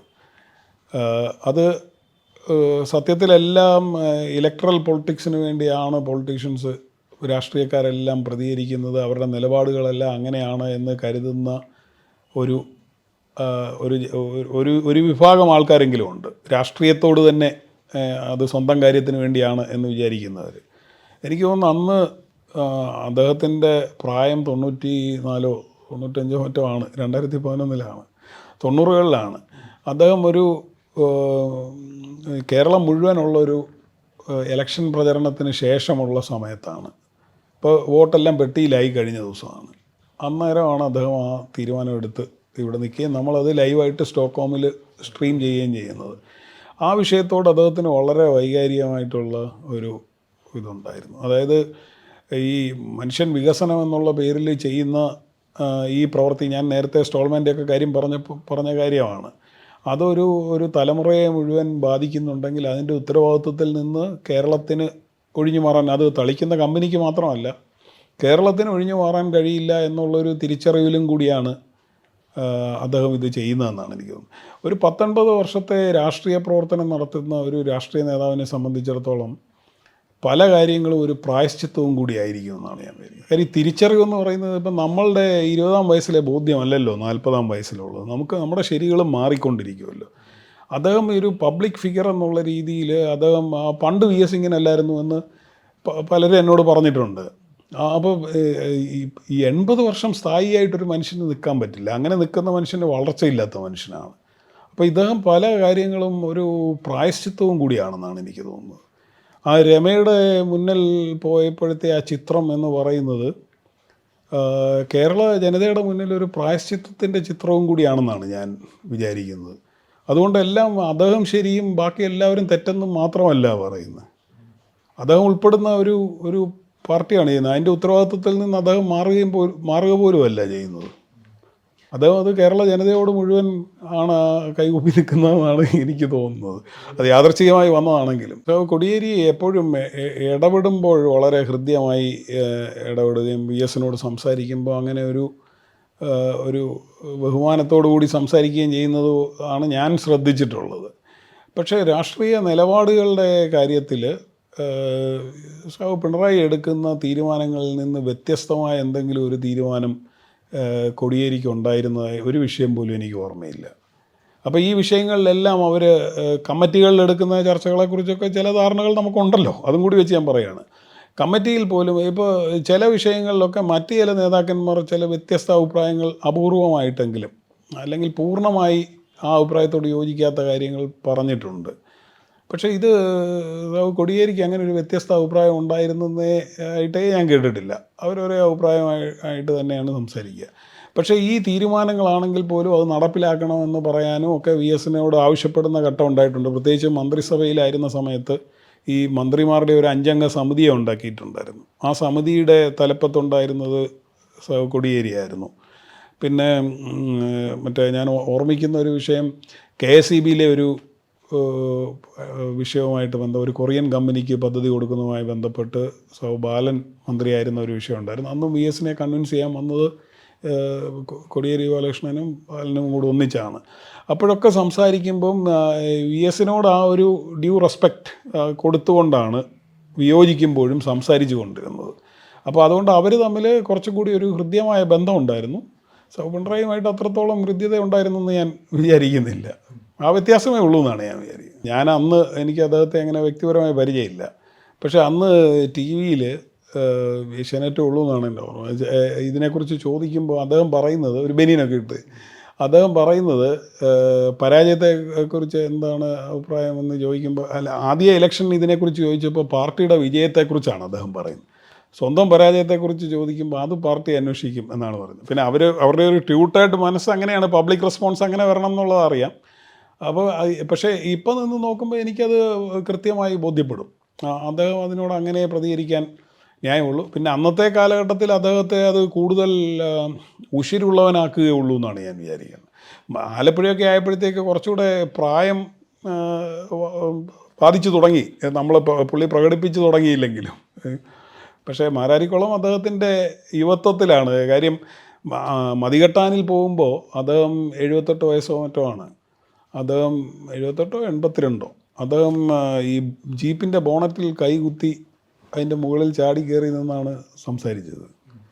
അതുകൊണ്ട് അദ്ദേഹം ആരോഗ്യവാനായിരുന്നു ആ സമയത്തല്ല. അദ്ദേഹം ഒരു തികഞ്ഞ ഭൗതികവാദിയായിരുന്നു. അദ്ദേഹത്തെ സംബന്ധിച്ചിടത്തോളം ഈ മതം എന്ന് പറയുന്നതെല്ലാം ഒരു തട്ടിപ്പായിട്ടാണ് അദ്ദേഹം കണ്ടിരുന്നതെന്ന് ആണ് ഞാൻ മനസ്സിലാക്കുന്നത്. അത് ഒരു നമ്മൾ പറയുന്ന പോലെ ഒരു ഡൈവേർഷൻ ടാക്ടിക്സ് പോലെയാണ് മതത്തെ എല്ലാം കണ്ടിരുന്നത്. അതിൽ അദ്ദേഹത്തിന് വേർതിരിവുണ്ടായിരുന്നെന്ന് എനിക്കൊരിക്കലും തോന്നിയിട്ടില്ല. അപ്പോൾ ഈ വിഷയങ്ങളിൽ അദ്ദേഹം ഈ നേരത്തെ പറഞ്ഞ വിഷയത്തിൽ മുസ്ലിം ഔജിഹാദുമായിട്ടൊക്കെ ചേർത്ത് അദ്ദേഹത്തിൻ്റെ കാര്യം പറയുന്നുണ്ട്. അദ്ദേഹം പറഞ്ഞത് യഥാർത്ഥത്തിൽ അങ്ങനെ പ്രണയം നടിച്ചു കൊണ്ടുപോകുന്നതിനെക്കുറിച്ചൊന്നുമല്ല. അതിൻ്റെ ജനസംഖ്യ വർദ്ധിപ്പിക്കാൻ എടുക്കുന്ന ചില ശ്രമങ്ങളെക്കുറിച്ച് അദ്ദേഹം പറഞ്ഞിട്ടുണ്ടെന്നുള്ളത് ശരിയാണ്. ആ കാലഘട്ടത്തിൽ ഇപ്പം മദനിയുടെയൊക്കെ പ്രസംഗങ്ങളിലൊക്കെ അത് അങ്ങനെ ഉണ്ടായിരുന്നു. അതതിന് മുമ്പാണ്. ഞാൻ ഇപ്പോൾ കൃത്യമായിട്ട് പേരുകളൊന്നും ഞാൻ പറയുന്നില്ലെങ്കിൽ, അന്ന് ഇൻ്റലിജൻസിൻ്റെ ചാർജ് ഉണ്ടായിരുന്ന ഒരു പോലീസ് ഉദ്യോഗസ്ഥൻ അദ്ദേഹത്തെ വന്ന് കാണുകയും ഇങ്ങനെ ചില കേസുകൾ ശ്രദ്ധയിൽപ്പെട്ടിട്ടുണ്ട് എന്നുള്ള കാര്യം അദ്ദേഹത്തെ ധരിപ്പിക്കുകയും ചെയ്തിട്ടുണ്ട്. അപ്പോൾ ആ വസ്തുതാപരമായിട്ട് കാണുന്ന വിഷയങ്ങളോട് അദ്ദേഹം പ്രതികരിക്കുക, അദ്ദേഹത്തിന് ഇന്ന മതമെന്നൊന്നുമില്ല. അതുകൊണ്ടാണ് ഈ പത്മനാഭസ്വാമി ക്ഷേത്രത്തിലെ വിഷയം വരുമ്പോൾ അദ്ദേഹത്തിന് പ്രതികരിക്കാൻ പറ്റുന്നത്. അദ്ദേഹത്തെ സംബന്ധിച്ചിടത്തോളം എല്ലാ മതവും ഒരുപോലെയാണ്. എല്ലാ മതത്തോടും അദ്ദേഹത്തിൻ്റെ അഭിപ്രായം ഒരു ഭൗതികവാദി എന്നുള്ള രീതിയിലുള്ള അഭിപ്രായമാണ്. അദ്ദേഹം അതിലെല്ലാം സത്യസന്ധമായ നിലപാട് എടുത്തിട്ടുണ്ട്. അപ്പോൾ അദ്ദേഹത്തിന് ഈ സ്വന്തം ഇമേജിൻ്റെ കാര്യത്തിൽ, ജനങ്ങളിലുള്ള വിശ്വാസ്യതയുടെ കാര്യത്തിൽ അമിതമായ വിശ്വാസമായിരുന്നു. അപ്പോൾ അതിനോട് ജനങ്ങൾ അതിനെ എങ്ങനെ കരുതും, അവരതിനോട് എങ്ങനെ പ്രതികരിക്കും എന്നൊക്കെയുള്ള കാര്യങ്ങൾ അദ്ദേഹം ഒരിക്കലും കൺസിഡർ ചെയ്തിരുന്നേ ഇല്ല എന്നാണ്. അദ്ദേഹത്തിന് അതിൽ ഭയങ്കര ഒരു അമിത വിശ്വാസമായിരുന്നു ഉണ്ടായിരുന്നത്. എനിക്കൊന്നത് അത് തെറ്റിയ ഒരു ഘട്ടം സന്ദീപ് ഉണ്ണികൃഷ്ണൻ്റെ വിഷയത്തിൽ മാത്രമാണ് അദ്ദേഹം പ്രതികരിച്ച് അദ്ദേഹത്തിന് പിന്നീടത് തിരുത്തേണ്ടി വന്നു. അദ്ദേഹത്തിൻ്റെ ബോധ്യത്തിന് വിരുദ്ധമായിട്ടാണ്. അത് തിരുത്തണമെന്ന് പറഞ്ഞ എല്ലാവരോടും അദ്ദേഹം ദേഷ്യപ്പെടുകയാണ് ചെയ്തത്. പക്ഷേ കാര്യം അദ്ദേഹത്തിൻ്റെ അച്ഛനാണ് അന്ന് അപമര്യാദയായി പെരുമാറി എന്നുള്ളതായിരുന്നു VSൻ്റെ പൊസിഷൻ. പക്ഷേ അന്നത്തെ ദിവസം സന്ദീപ് ഉണ്ണികൃഷ്ണൻ്റെ ആണ് അത്. അന്ന് ആരെന്ത് പറഞ്ഞാലും അതിനെ വൈകാരികമായിട്ട് ജനം കാണൂ എന്നുള്ളത് VS അത് അന്ന് വേണ്ട രീതിയിൽ മനസ്സിലാക്കിയില്ല. അതിനുശേഷം നിയമസഭ വെച്ച് അദ്ദേഹം അത് ഖേദം പ്രകടിപ്പിക്കുകയോ അങ്ങനെ എന്തോ ചെയ്താണ് അത് അവസാനിച്ച്. ഞാൻ മനസ്സിലാക്കുന്നത് പിന്നീട് അത് സന്ദീപ് ഉണ്ണികൃഷ്ണൻ്റെ അച്ഛൻ തന്നെ അത് VSനെ കാണുകയും സംസാരിക്കുകയൊക്കെ ചെയ്തു എന്നാണ് ഞാൻ മനസ്സിലാക്കുന്നത്. പക്ഷേ അതൊഴിച്ച് എൻ്റെ ഓർമ്മയിൽ അങ്ങനത്തെ കാര്യങ്ങളില്ല. ഇപ്പോൾ ലതിക സുഭാഷിനെതിരായിട്ട് നടത്തിയൊരു പരാമർശം അദ്ദേഹം അതിൽ ഖേദം പ്രകടിപ്പിച്ചു. അത് തീർച്ചയായിട്ടും അതിലൊരു ബാഡ് ടേസ്റ്റ് ഉണ്ടായിരുന്നു. അതൊക്കെ പക്ഷേ അദ്ദേഹത്തിൻ്റെ സ്വാഭാവിക ശൈലിയിൽ അതൊക്കെ വരാറുണ്ട്. ഈ റീഡിങ് തെറ്റിയത് എനിക്ക് തോന്നുന്നത് ഈ സന്ദീപ് ഉണ്ണികൃഷ്ണൻ്റെ വിഷയത്തിലാണ്. ഇപ്പോൾ VSൻ്റെ മക്കൾക്കെതിരായിട്ട് ആരോപണം ഉന്നയിക്കുന്നു, നിരവധി ആരോപണം ഉന്നയിക്കുന്നു. പലതും വസ്തുതാവിരുദ്ധമായിട്ട് ഒരു കാര്യവുമില്ലാത്ത കാര്യങ്ങൾ പറയുന്നു. അപ്പോൾ ലോട്ടറി ഇതിൻ്റെ ഇന്ന് പൈസ മേടിച്ചു പലത് പറയുന്നുണ്ട്. അപ്പോൾ അന്ന് VS ഒരു പത്രസമ്മേളനം വേണ്ട ഒരു 9 പേജുള്ള പത്രക്കുറിപ്പ് തയ്യാറാക്കിയാണ് പത്രസമ്മേളനം നടത്തുന്നത്. അതിൻ്റെ ഡ്രാഫ്റ്റ് ചെയ്ത് ഞാനാണ്, എൻ്റെ കൈവശം ഇരിപ്പുണ്ട്. അപ്പോൾ പലതും നമ്മളും കൂടി പറഞ്ഞ കാര്യങ്ങളും കൂടി വെച്ചാണ്. അപ്പോൾ അന്ന് വിഷ്ണുനാഥോ മറ്റുമാണ് ഈ ആരോപണം ഉന്നയിക്കുന്നത്. അപ്പോൾ നമ്മൾ വെക്കുന്ന ഒരു നിർദ്ദേശമാണ്, പ്രതിപക്ഷ നേതാവ് എഴുതി തരട്ടെ, അദ്ദേഹം പറയുന്ന ഉദ്യോഗസ്ഥനെ കൊണ്ട് നമ്മളിത് അന്വേഷിപ്പിക്കാം എന്ന് പറയും. അപ്പോൾ ഇത് സ്വഭാവ വൈകൃതം ഉൾപ്പെടെയുള്ള കാര്യങ്ങൾ മക്കൾക്കെതിരെ മക്കാവൂ ദ്വീപൊക്കെ നിങ്ങൾക്ക് ഓർമ്മയുണ്ട്. അപ്പോൾ എൻ്റെ ഉറച്ച ബോധ്യം പ്രതിപക്ഷ നേതാവ് എന്നുള്ള രീതിയിൽ ശ്രീ ഉമ്മൻചാണ്ടി ഒരിക്കലും ഇത് എഴുതി തരില്ല എന്നാണ്. കാര്യം ഇത്രയും അടിസ്ഥാനരഹിതമായിട്ടുള്ള കാര്യങ്ങളും അതിലുണ്ട്. അപ്പോൾ പക്ഷെ പുള്ളി അത് മുഴുവൻ എഴുതി ഉമ്മൻചാണ്ടി സാറ് VSൻ്റെ കൈ കൊടുത്തു. ഏത് ഉദ്യോഗസ്ഥൻ വേണമെന്ന് മാത്രം പറഞ്ഞില്ല. അപ്പോൾ അതെല്ലാം അന്വേഷിക്കാനായിട്ട് പോലീസിനെ ഏൽപ്പിക്കുകയും ചെയ്തു. ഇതാണെന്ന് സംഭവിച്ചത്. പക്ഷേ അന്നേരവും മറിച്ചുള്ള ചില ആരോപണങ്ങൾ ഇവിടെ പത്രസമ്മേളനം നടത്തി പറഞ്ഞാണ്, കോടതി രേഖകൾ ഉൾപ്പെടെ നമ്മുടെ എല്ലാവരുടെയും കൈവശമുണ്ട്. തിരിച്ചങ്ങോട്ടൊരു കൗണ്ടർ ആർഗ്യുമെൻ്റ് വെച്ചുകൊണ്ട് പ്രതിപക്ഷ നേതാവിനെ ഒന്ന് നാണം കെടുത്തി കളയാമെന്ന് VS വിചാരിച്ചില്ല.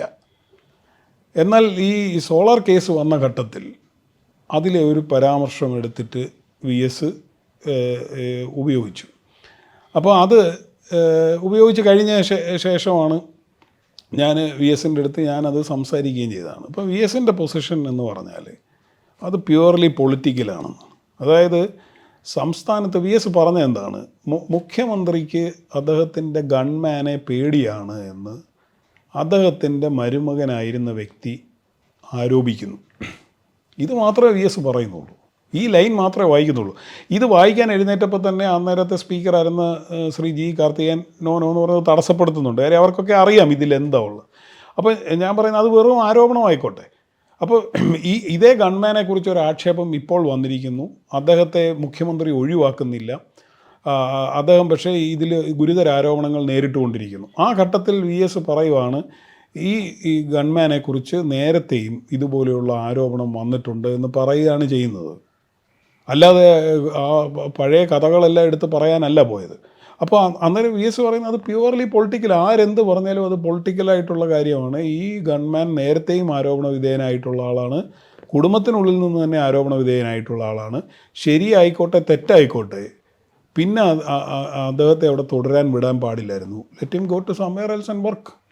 എന്തിനു തുടർന്നു? അപ്പോൾ മുഖ്യമന്ത്രിക്ക് എന്തോ ഒരു ഡെലിക്കസി ഈ മനുഷ്യനെക്കുറിച്ചുണ്ട് എന്നുള്ളതാണ് VSൻ്റെ ആരോപണം. അതാണ് അദ്ദേഹം ചെയ്തത്.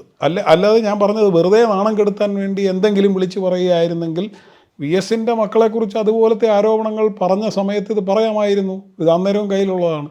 അതുകൊണ്ട് ഇത് വസ്തുതാപരമായി പരിശോധിച്ചാൽ ഇത് പലതും അദ്ദേഹത്തിൻ്റെതായ ശരികളുണ്ട്. മറ്റുള്ളവർ നോക്കുമ്പോൾ അവർക്ക് വേറെ ശരികൾ ഉണ്ടായേക്കാം. പക്ഷേ ഞാൻ മനസ്സിലാക്കിയത് ഇതാണ്.